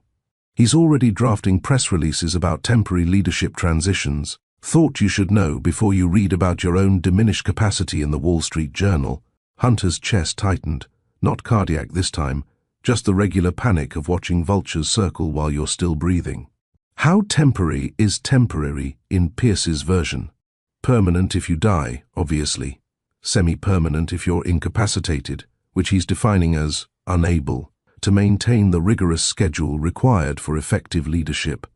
Which basically means if you start working reasonable hours, he'll claim incompetence. She slid her phone across the bedside table, showing an email chain that made Hunter's blood pressure spike enough to earn Bradley's attention from the hallway. Deep breaths, Mr. Sloan. Bradley called without entering. Whatever that phone says can't be worth another cardiac event. Nova tucked the phone away. He's right. Pierce can wait. More importantly, someone named Eden called the main hospital line, asking about visitor policies for cardiac ICU. The receptionist wouldn't give out your room number because of privacy regulations, so I'm playing messenger service. Hunter's heart monitor registered his reaction before he could control it, betraying him in beeps and climbing numbers. What did she say? That Silas is doing better, that she told him about you, that maybe, if you're feeling up to it and the doctors approve, you could visit this afternoon. Nova watched him carefully, reading reactions he couldn't hide. Are you feeling up to meeting your 7-year-old son for the first time while hooked to machines that announce your every emotional spike? I don't know. Honest answer, the only one he had. How do you do that? Meet your son when you've missed 7 years of his life, when every breath you take gets monitored and judged by electronics? Carefully, Nova suggested, and maybe with less focus on performance. Kids see through pretending better than board members do. Just be honest. You're his dad. You didn't know he existed. You're sorry and scared and want to try. She left him with instructions to rest, warnings about Pierce's ambitions, and a text thread she'd started on his behalf. Thank you for being a reasonable sibling, he'd typed. Her reply was 3 fox emojis, which he chose to interpret as affection rather than commentary on his current predicament. 3 floors down, Eden was building different kinds of boundaries with words that felt inadequate for the task. Silas sat propped against pillows, oxygen levels stable but energy depleted in that particular way that scared her, like he'd used up reserves that took weeks to refill. Can we go to the playroom today? He asked for the 4th time that morning, hope persisting despite previous denials. Tomorrow, maybe. Today we rest and let the medicine work. Eden kept her voice light, hiding the fear that lived permanently in her throat now. One setback, one overlooked symptom, and they'd be back at the crisis point where breathing was battle instead of background. Kira appeared with paperwork and the particular brand of wisdom that came from guiding hundreds of families through medical crises. He's doing great, you know. Kids bounce back faster than we think they will. Until they don't. Eden hated the bitterness in her voice, but couldn't quite swallow it back. Sorry, I'm just tired of being scared every time he takes a deep breath, which is completely normal. Also exhausting. Kira sat, clipboard temporarily forgotten. Can I share something? The parents who do best in situations like this aren't the ones who never feel afraid. They're the ones who ask for help when they need it, who admit when they're drowning, who let other people hold some of the weight. Eden thought about Hunter 3 floors up, about the conversation they'd had that rearranged 7 years of certainty into something more complicated and honest, about how she'd spent those years choosing independence over vulnerability, building a life where needing nobody felt like strength and asking for help felt like failure. What if asking for help just means more people to disappoint you? The question came out smaller than intended, more honest than safe. What if it doesn't? Kira countered gently. What if some people actually show up? What if you've been so busy protecting yourself from potential disappointment that you've guaranteed loneliness instead? The words landed like stones in still water, ripples spreading through assumptions Eden had built entire philosophies around. She'd made independence her religion, self-sufficiency her salvation. But sitting here watching Silas struggle to breathe, she couldn't escape the truth. She was terrified, exhausted, and desperately wanting someone else to share this weight.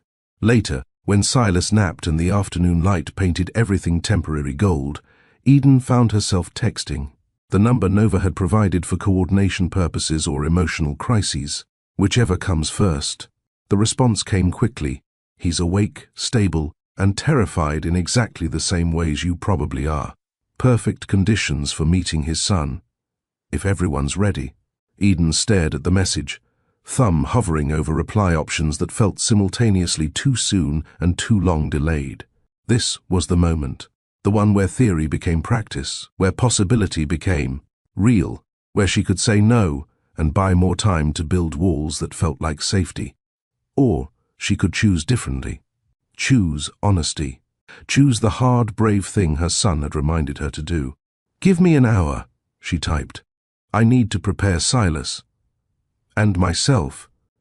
What lesson is this pointing to? Presence, communication, or courage? Comment your guess. And if you're new here, subscribe to Mr. Steele Rich Stories. We drop powerful, true-to-life stories weekly. Upstairs, Hunter was having his own preparation conversation with Bradley, who'd been tasked with making him presentable for fatherhood while maintaining medical protocols. "You can't take the 4 out," Bradley said firmly, anticipating arguments. "Or the heart monitor. Or pretend you're not recovering from a major cardiac event just because you want to make a good impression. So I'm meeting my son while looking at a science experiment. Great first impression. You're meeting your son while taking care of yourself, which is actually a better impression than pretending to be fine when you're not." Bradley adjusted the portable monitor with practiced efficiency. Kids care less about tubes and wires than you think.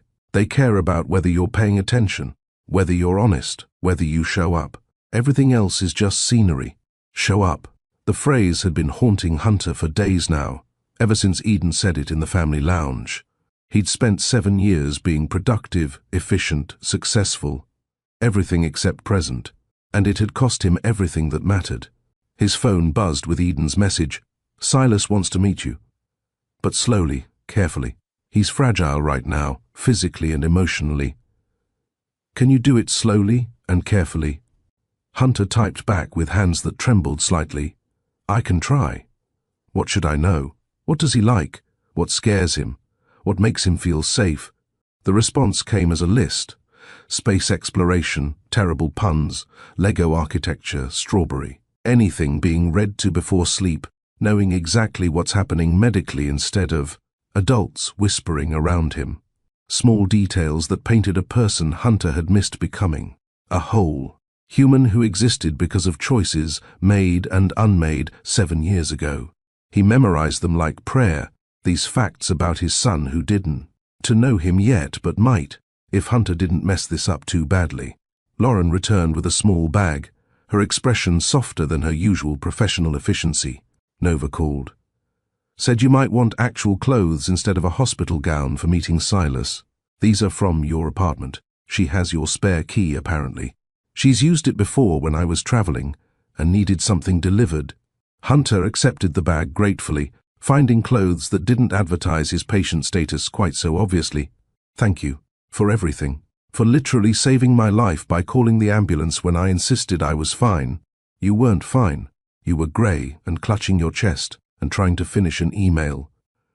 Lauren's voice carried the weight of that memory. "I've worked for you for 6 years, Hunter. This is the first time I've seen you put something personal ahead of the company. It's good. Keep doing it." After she left, Hunter changed slowly, his body reminding him that heart. Attacks came with recovery timelines that didn't care about his schedule. The clothes helped, made him feel less like a patient, more like a person who might reasonably be someone's father. Bradley returned to help with the portable equipment, making Hunter mobile in ways that felt both liberating and humiliating. "Remember, 20 minutes maximum. Any sign of fatigue, chest discomfort, anything, we're done immediately. Your heart doesn't negotiate." "Understood." Hunter looked at himself in the small bathroom mirror, seeing someone who looked older than 41, more fragile than he'd ever imagined being.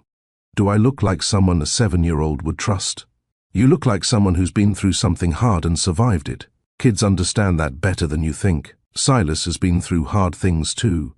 You'll speak the same language. The walk to the elevator felt longer than any journey Hunter had taken, more significant than international flights to close deals, more weighted than any board meeting or investor pitch. This mattered in ways that quarterly earnings never had, never could. Nova met him at the elevator with a smile that carried both encouragement and warning. He's amazing, by the way. I stopped by to meet him while you were plotting with Lauren. Smart, curious, kind. Looks exactly like you did at that age, which is going to make denying paternity impossible, even if you wanted to. I don't want to. Good. Because Eden's been raising him alone for 7 years while you were building empires. Time to build something that actually matters. She pressed the button for the 3rd floor. Be honest. Be present. Be the father you wished you'd had the chance to be 7 years ago. Everything else will figure itself out. The elevator descended, 3 floors that felt like crossing continents, like traveling through time to meet a future that had been happening without him. When the doors opened, Hunter saw Eden waiting in the hallway, her expression, carrying the same fear and hope he felt reflected in his chest. He's nervous, she said quietly. Asked about 10 questions about what dads do, whether you like the same things he likes, if you'll stay or just visit once. What did you tell him? That we'd figure it out together. That I don't have all the answers, but we'd find them as we go.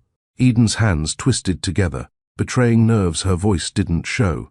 He's in room 314. I told him you're learning to be brave about your health stuff just like he's learning. That seemed to help. They walked together toward a room that held 7 years of consequence, toward a boy who existed. Because they'd loved each other once and communicated poorly and let silence become a story. At the door, Eden paused. He asked if you read books, build forts, and come to the park without looking at your phone the whole time, she said. Those are his standards for what dads do. Just so you know what you're walking into, those are good standards, Hunter said, meaning it. Better than the ones I've been living by. Eden opened the door, and Hunter stepped into a room that smelled like medicine and strawberry. Popsicles, where a small boy sat surrounded by pillows and monitoring equipment, watching the doorway with eyes that were unmistakably Hunter's own, grey like storm clouds, seeing everything, judging whether this stranger was safe or dangerous, or somewhere in between. Hi, Hunter said, the most inadequate greeting in human history. I'm Hunter. Your mom said maybe we could meet? Silas studied him with the serious consideration of someone who'd learned early that adults needed evaluating before trust could be extended. His gaze traveled from Hunter's 4 to the portable monitor to the careful way he moved, cataloging vulnerability with the expertise of someone who lived with his own. You're sick too, Silas observed, not quite a question. Yeah. My heart got tired from not taking good enough care of it. Hunter moved slowly to the chair Eden had positioned beside the bed, lowering himself with careful dignity. But it's getting better, kind of like your lungs. My lungs have asthma. What does your heart have?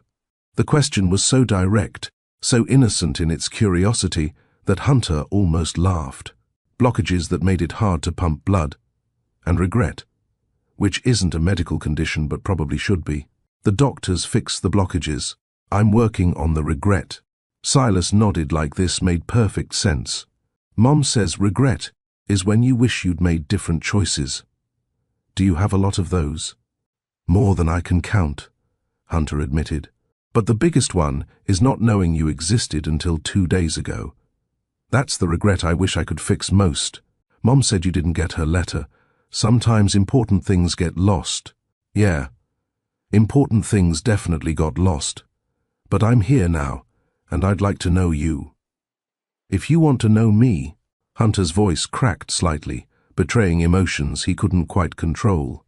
I know I can't be your dad just because we share DNA. I know I have to earn that. But I'd like the chance to try. Silas was quiet for a long moment, his breathing staying steady but his small hands gripping the blanket with visible tension.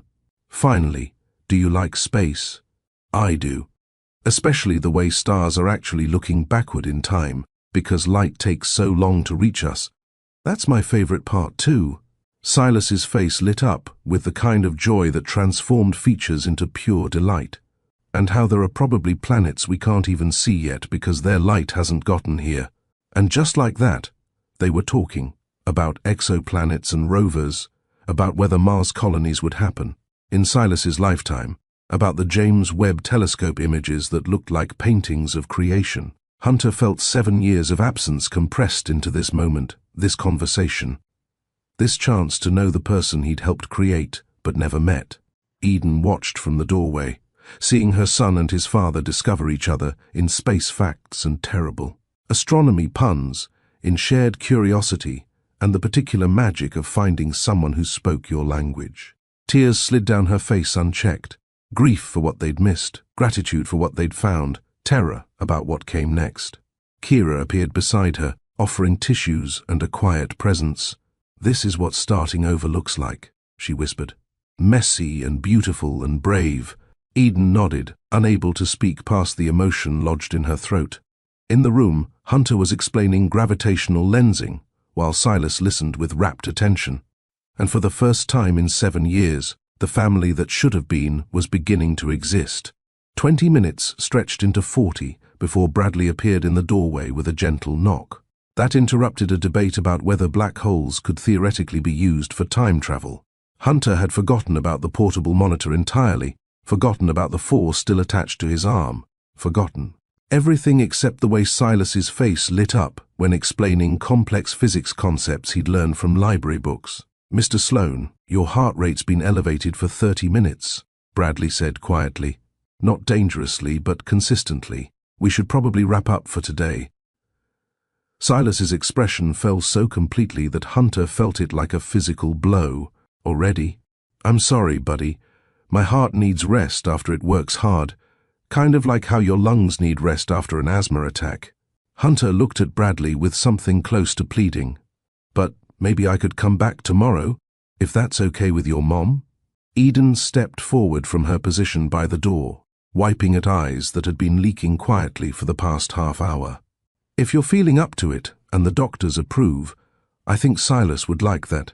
"I would," Silas confirmed, then hesitated. "Can I ask you something first?" "Anything," Hunter promised. "Are you my dad? Like, really officially?" The question came out small but determined, the voice of someone who needed truth more than comfort. "Mom said you are, but I wanted to hear you say it." The room went silent, except for the quiet hum of medical equipment and the sound of Hunter's heart monitor registering the spike of emotion that question caused. He looked at Eden, who nodded slightly, giving permission for honesty she'd already granted. "Yes," Hunter said, his voice rough with tears he wasn't quite managing to contain. "I'm your dad, your father. I didn't know about you until 2 days ago. Your mom sent me a letter 7 years ago that I never received. But I would have been there from the beginning if I'd known. I would have been at the hospital when you were born, at every doctor's appointment, every birthday, every time you were scared or sick or needed someone." "Why didn't you get the letter?" Silas asked, needing the logic to make sense. "We don't know exactly. It got lost somewhere between your mom sending it and me receiving it. Sometimes important things get lost in ways that change everything." Hunter leaned forward as much as his equipment allowed. "I'm so sorry I missed all those years, Silas. I can't get them back, and that's going to hurt for both of us probably. But I'm here now, and I want to be here for everything that comes next. If you'll let me—" Silas was quiet, processing with the gravity of someone making life-altering decisions. Tears started sliding down his cheeks, small, brave, honest expressions of feelings too big for 7-year-old containers. "Don't cry, sweetheart," Eden said softly, moving to sit on the bed beside him. "I'm not sad crying," Silas managed through the tears. "I'm confused and crying, and happy crying, and scared crying all mixed together. That's a lot of different cryings," Hunter said gently. "Want to tell me what each one's about?" Silas wiped his eyes with the back of his hand, the gesture so achingly young that Hunter's chest cracked wider. "Happy because I always wanted a dad. Confused because I don't know how to have one when I never did before. Scared because what if you change your mind? What if you decide being a dad is too hard and you leave? The fear in that question, the evidence of what Eden had navigated alone, the questions she'd answered, the reassurances she'd provided while managing her own abandonment, hit Hunter like a second cardiac event. "I won't change my mind," he said with all the certainty he could muster. "Being your dad isn't something I'm trying out. It's who I am now that I know you exist. And yeah, I'll probably mess up sometimes because I've never been anyone's father before. But I won't leave. I won't decide you're too hard or not worth the effort. You're worth everything, Silas." Do dads read books? Silas asked each question a test of standards set by 7 years of absence. Every night, not just sometimes. "Yes," Hunter promised. "Every night you want, whatever books you choose. Do they build forts? Real ones with blankets and chairs, not just buying fancy tents from stores?" "Absolutely. The more elaborate the better. Engineering challenges are my specialty. Do they come to the park and play, not just sit on benches looking at their phones?" This question landed heavier than the others, carrying the weight of what Silas had observed. In other families, what he'd wondered about, in the abstract father he'd imagined, Hunter thought about 7 years of phone addiction, of checking emails, during dinners, of being physically present, but mentally elsewhere. "Yes," he said, meaning it as a vow. "Especially that. Being there, really there, not just my body while my mind is in a meeting. I've been learning that being present is more important than being productive. You're already teaching me that, and I haven't even known you for an hour." Silas took a shaky breath, then another steadier one, the kind Eden had taught him to take when emotions threatened to overwhelm his lungs. "Okay, we can try then, being a dad and son. Even though neither of us knows how. We'll figure it out together," Hunter said, echoing Eden's earlier words. "Make mistakes, apologize, try again. That's how families work, I think." Bradley cleared his throat gently. "Mr. Sloan, really. Your numbers are climbing." "Okay." Hunter stood reluctantly, every fiber wanting to stay in this room, where his son existed in 3 dimensions instead of imagination. But Bradley was right. His chest felt tight in ways that suggested his heart had opinions about this much emotion so soon after nearly quitting entirely. He moved toward the door, then stopped, turning back to Silas. "Thank you for giving me a chance, for being brave enough to meet me even though you were scared. That takes real courage." "Mom says courage is doing the hard thing even when you're scared," Silas said. "She's been doing that a lot lately." Hunter looked at Eden, really looked at her for the first time since entering the room, saw the exhaustion around her eyes, the fear she'd been managing alone, the strength it had taken to let him into this room, into their lives, into the careful structure she'd built from abandonment and determination. "Your mom is the bravest person I know," he said quietly. "She's been doing the hard thing for 7 years, while I didn't even know I should be helping." After Hunter left, escorted by Bradley with warnings about rest and limits, Eden sat with Silas in the kind of silence that felt like processing rather than absence of words.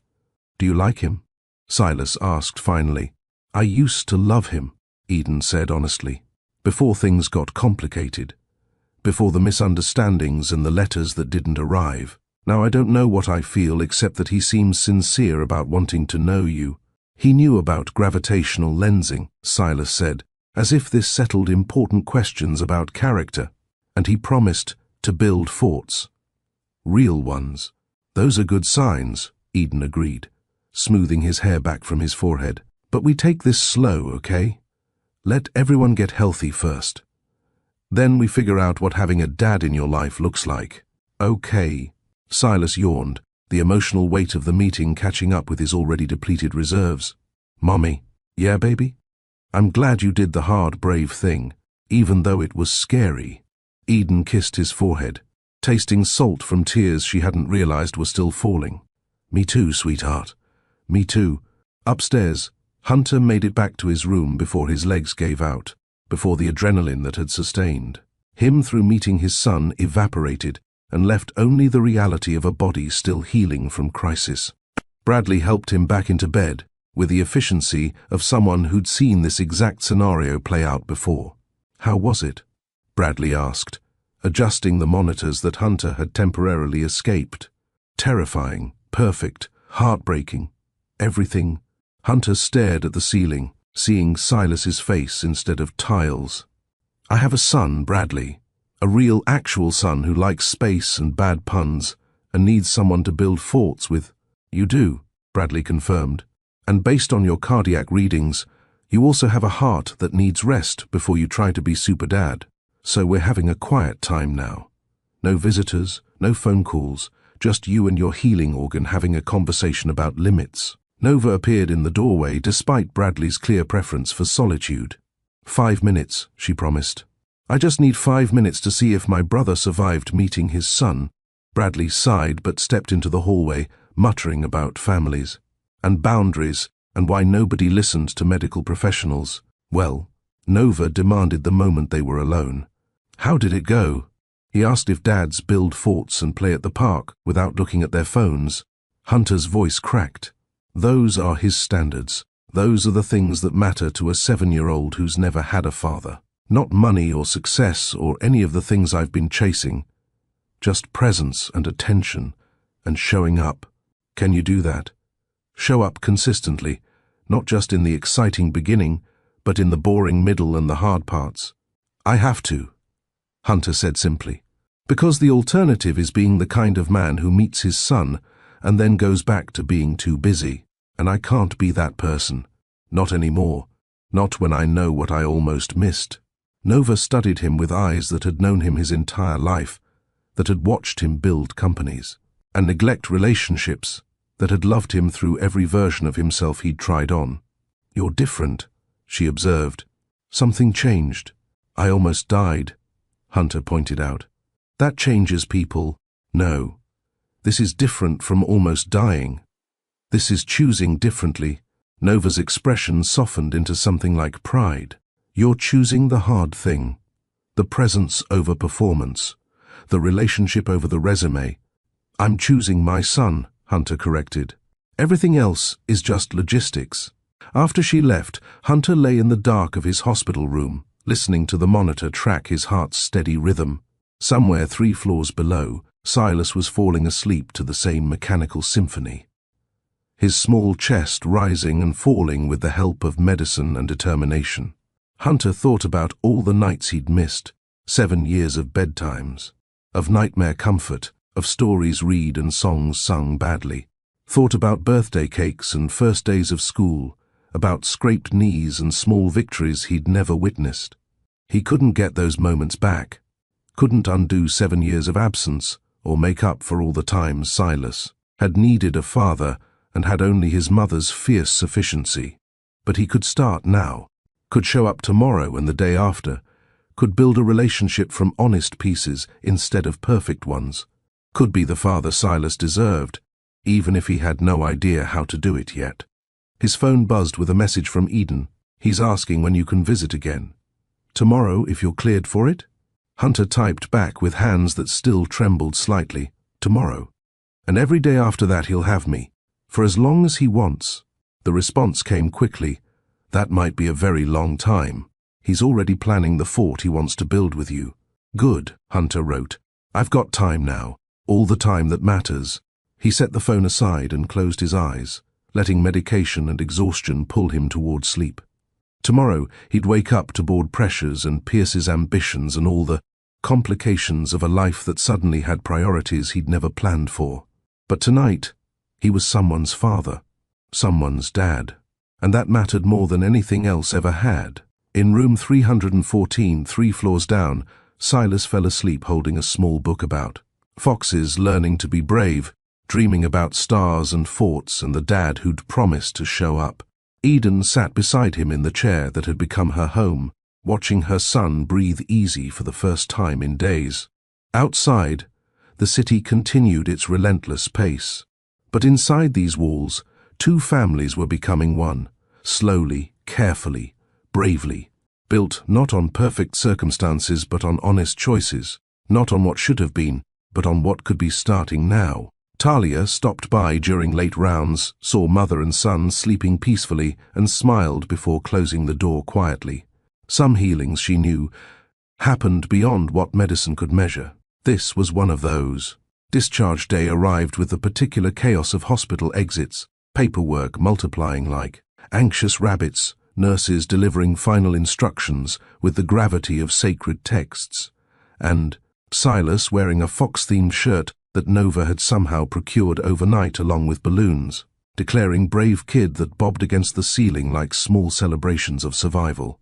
The orderly who'd wheeled Hunter through countless cardiac tests appeared with theatrical flair at Hunter's door 2 floors up. "Mr. Sloan, your chariot awaits. Try not to have any more cardiac events on my watch. The paperwork is unreasonable." Hunter laughed, the sound coming easier now after 4 days of forced rest and honest conversations. "I'll do my best, Davis. See that you do." Davis's grin softened as he helped Hunter into the wheelchair. Hospital protocol demanded, "Really though, take care of yourself. I heard you've got a kid now. Kids need their dad's vertical and breathing." "Working on it," Hunter promised, meaning it more than he'd meant any corporate pledge. 3 floors down, Talia wrapped Silas in a hug that felt like benediction and promise combined. "You remember everything we talked about? Inhaler locations, warning signs, when to call the doctor immediately. Every bag, every room, always accessible," Silas recited with the precision of someone who'd learned these lessons the hard way. "And if I feel tight or wheezy or too tired to play, I tell Mom right away." Not being brave about breathing because breathing isn't optional. Perfect student. Talia handed Eden a folder thick with instructions, prescriptions, and follow-up appointments. "You've got this. And we're here if you need us. Call any time, even if it's just to ask if something's normal. That's what we're here for." Eden accepted the folder with hands that trembled slightly, not from fear this time, but from the weight of responsibility she was carrying back into the world. 4 days ago, she raced through the rain with a son who couldn't breathe. Now she was walking out with discharge papers and a future that looked nothing like the one she'd imagined. The drive home happened in Hunter's rental, a sensible sedan instead of the luxury car he'd arrived in, chosen specifically for car seat compatibility and trunk space for medical equipment. Lauren had handled the logistics with her characteristic efficiency, delivering the car, along with installation instructions for the booster seat that now occupied the back. "Your assistant thinks of everything," Eden observed, navigating from the passenger seat while Silas provided commentary about every interesting cloud formation and construction site they passed. "She's kept me alive for 6 years through sheer force of will and superior organizational skills," Hunter admitted from the driver's seat, still moving carefully, still aware of his body's new limitations. "Though apparently keeping me alive now includes making sure I can safely transport my son. Her job description has evolved." "Does she know about Silas?" "Everyone knows. Nova told everyone. The board, the executive team, probably the janitorial staff. She's not subtle when she's excited." Hunter glanced in the rearview mirror at Silas, who was explaining the difference between cumulus and cumulonimbus clouds to no one in particular, but I'm glad she did. Tired of hiding what matters. Spent too many years pretending work was enough. Eden looked at him, really looked, seeing changes that went deeper than 4 days of hospital rest. Something fundamental had shifted, some priority restructuring that showed in the way he checked the mirror to smile at Silas instead of reaching for his phone at red lights. Hunter's penthouse had been transformed during his hospital stay. Nova and Lauren had conspired to install medical-grade air purifiers in every room, remove every dust-collecting surface that might trigger Silas's asthma, and stock the kitchen with things 7-year-olds actually ate. The balcony featured a telescope pointed at daytime sky with instructions for optimal nighttime viewing, and the guest room, now Silas, his room for whenever he visited, held more Lego than any child reasonably needed, and a bookshelf filled with space exploration guides. "This is temporary," Eden said, surveying the thoughtfulness with something between gratitude and panic, "until we figure out actual arrangements, custody schedules, legal frameworks, all the official stuff that makes this work long-term." Or, Hunter suggested carefully, setting down the bags he'd been carrying, "we could just see how it goes. Build the structure around what works, instead of forcing what works into rigid structure." Figure out what Silas needs and organize our lives around that, instead of the other way around. That's not how custody agreements work. I don't want a custody agreement that treats Silas like property to be divided. Hunter's voice was gentle but firm. I want a family arrangement that treats him like a person whose needs come first. If that means I'm here some nights and you're here some nights and we're both here some nights, then that's what we do. If it means something else entirely, we'll figure it out. Together. Eden wanted to argue, wanted to insist on boundaries and rules and clear definitions that couldn't shift under her. But she thought about Silas asking if Dad stayed or just visited, thought about 7 years of rigid control that had kept her safe but lonely, thought about maybe trying something different. Okay, she said finally. We try it your way. Flexible, responsive, focused on what Silas needs instead of what we're comfortable with. Our way. Hunter corrected. Not my way. We're making this up together as we go. That first evening, they built a blanket fort in the living room because Silas mentioned. Loving them and Hunter had 7 years of missed fort building to compensate for. They engineered it with the seriousness of actual architecture, load-bearing couch cushions, strategically draped. Sheets, structural integrity tested by Silas crawling through with the gravity of a building inspector. It's perfect, Silas declared from inside the fort, his voice muffled by blankets.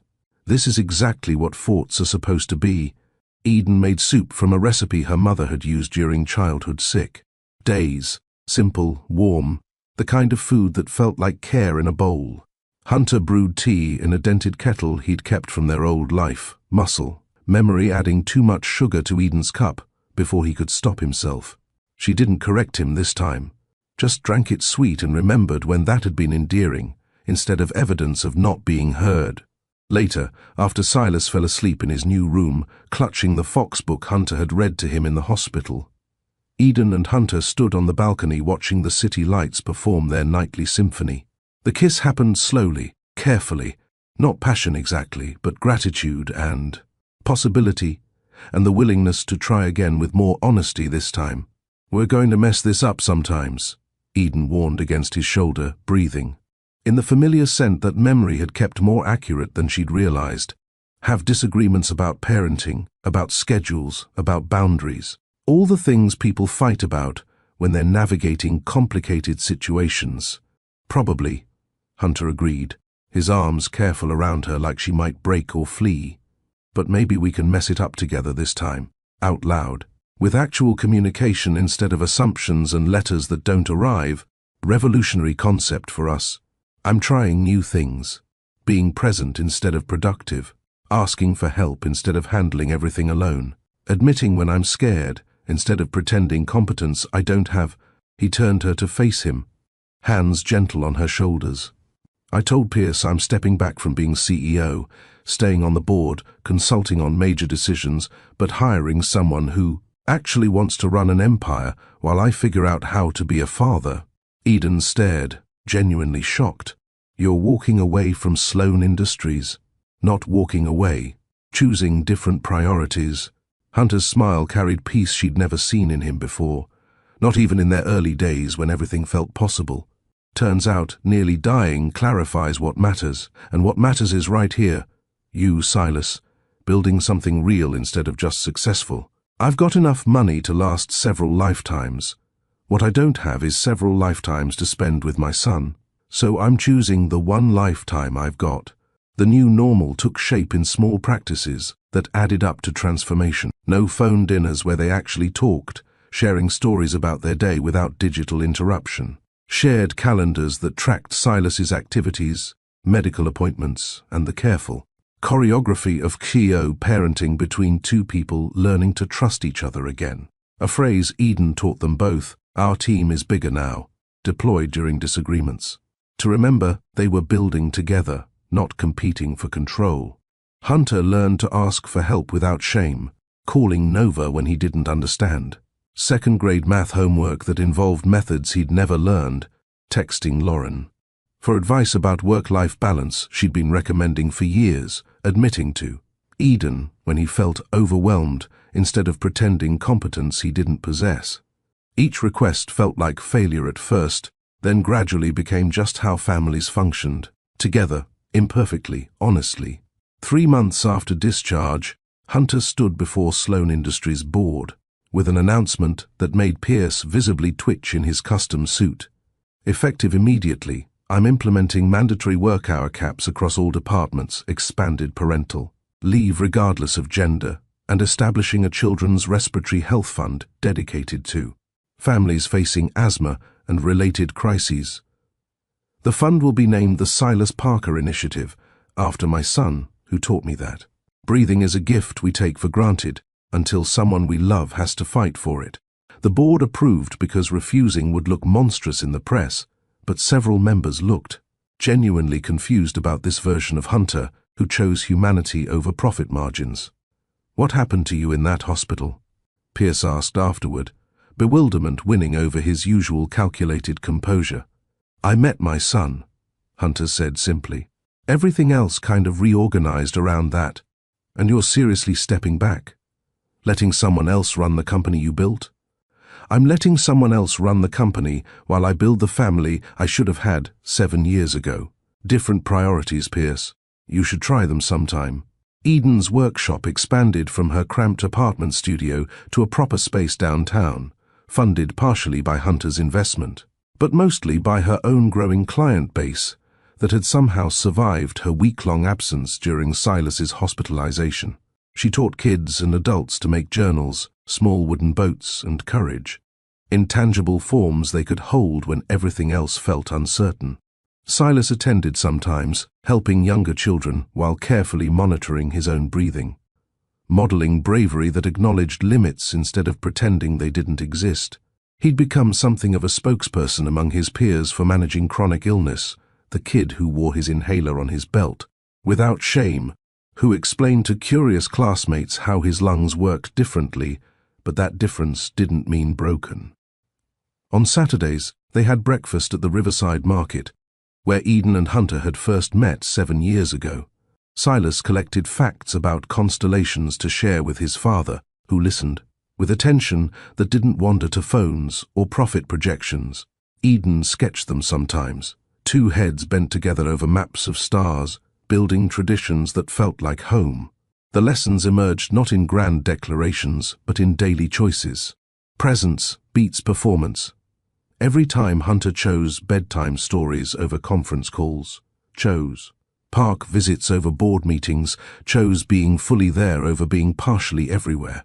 Communication before assumption when Eden asked about his intentions instead of guessing at them. When they talked through disagreements instead of letting silence calcify into resentment. Help was requested early when Silas felt his chest tighten and told them immediately, trusting that their team was bigger now and support was available without shame. "You know what I've learned?" Hunter said one night after tucking Silas in, emerging to find Eden, making tea in his dented kettle that had somehow become their kettle. "Love isn't the big moments. It's not proposals or perfect timing or getting everything right. It's showing up consistently, being there for the boring parts, the hard parts, the parts that don't make good stories." "This made a pretty good story," Eden countered, gesturing at their life, the nebulizer on the counter beside the fruit bowl, Silas's artwork covering the refrigerator, 2 adults learning to build a family from honest pieces instead of perfect ones. "Fair point. But the story isn't the destination. It's just proof we showed up when it mattered." Hunter pulled her close, breathing in the familiar scent of her shampoo mixed with sawdust from the workshop. "I spent 7 years chasing headlines and quarterly earnings and market dominance. This is so much better. This matters in ways those things never did." Through the doorway, they could see into Silas's room, his chest rising and falling in easy rhythm, surrounded by Lego cities and star charts and the Fox book that had facilitated their first real conversation. A boy who'd almost lost his breath, saved by a mother who'd chosen presence over panic. Met by a father who'd learned that hearts break from more than blocked arteries. Outside, the city continued its relentless pace, indifferent to individual stories of loss and recovery. But inside this home built from second chances and first truths, 3 people had discovered what actually mattered. Not the performance of perfect lives, but the practice of showing up imperfectly together. Hunter's heart beat steady now, monitored by cardiologists who marveled at his recovery and his commitment to lifestyle changes that put health over ambition. But the real healing, he knew, had nothing to do with medicine and everything to do with the 7-year-old down the hall who'd taught him that being brave meant asking for help, that being present meant putting down your phone, that being loved meant letting people see you fail and choosing you anyway. Nova visited often, bringing sarcasm and Fox-themed gifts in equal measure, claiming aunt privileges she'd been denied for 7 years. Lauren reported that the company thrived under new leadership that actually wanted the CEO position and all its demands. Dr. Caldwell scheduled annual checkups with continued threats about lifestyle choices and warnings that hearts didn't offer third chances. And somewhere in desk drawers, 2 letters remained as evidence of how silence costs more than truth ever could. How assumptions destroy more than honesty ever would. How small choices about communication could reshape entire lives. But that was history. This was now breakfast negotiations and homework struggles, park visits, where Hunter kept his phone in his pocket and his attention on his son. Small choices building big love, one present moment at a time. Presence over performance. Communication before assumption. Help requested early. These weren't revolutionary principles, weren't complicated philosophies requiring advanced degrees to understand. They were simple truths Eden and Hunter had learned the hard way through 7 years of separation, and 4 days in a hospital where proximity forced honesty they'd been avoiding. If this story moved you, hit like, share it with someone who needs hope today, and subscribe to Mr. Steele Rich Stories. Drop your biggest takeaway in the comments, and turn on notifications so you never miss a premiere. Because every story here reminds us it's never too late to choose what matters. It's never too late to show up. It's never too late to build the family you should have had from honest pieces instead of perfect ones. Hunter's phone buzzed one last time, a message from the new CEO about quarterly projections. He glanced at it, then set the phone down without responding. Tomorrow was soon enough for business. Tonight was for family, for being present, for the life that mattered more than any spreadsheet ever could. Ready for bed? Eden asked, finishing her too-sweet tea without complaint. Ready for whatever comes next, Hunter said, meaning it. As long as we're facing it together. They walked down the hallway toward their separate rooms, still navigating what together meant, still figuring out boundaries and possibilities. But for the first time in 7 years, they were figuring it out together instead of apart, with honesty instead of assumption, with presence instead of performance. And that, they were learning, made all the difference.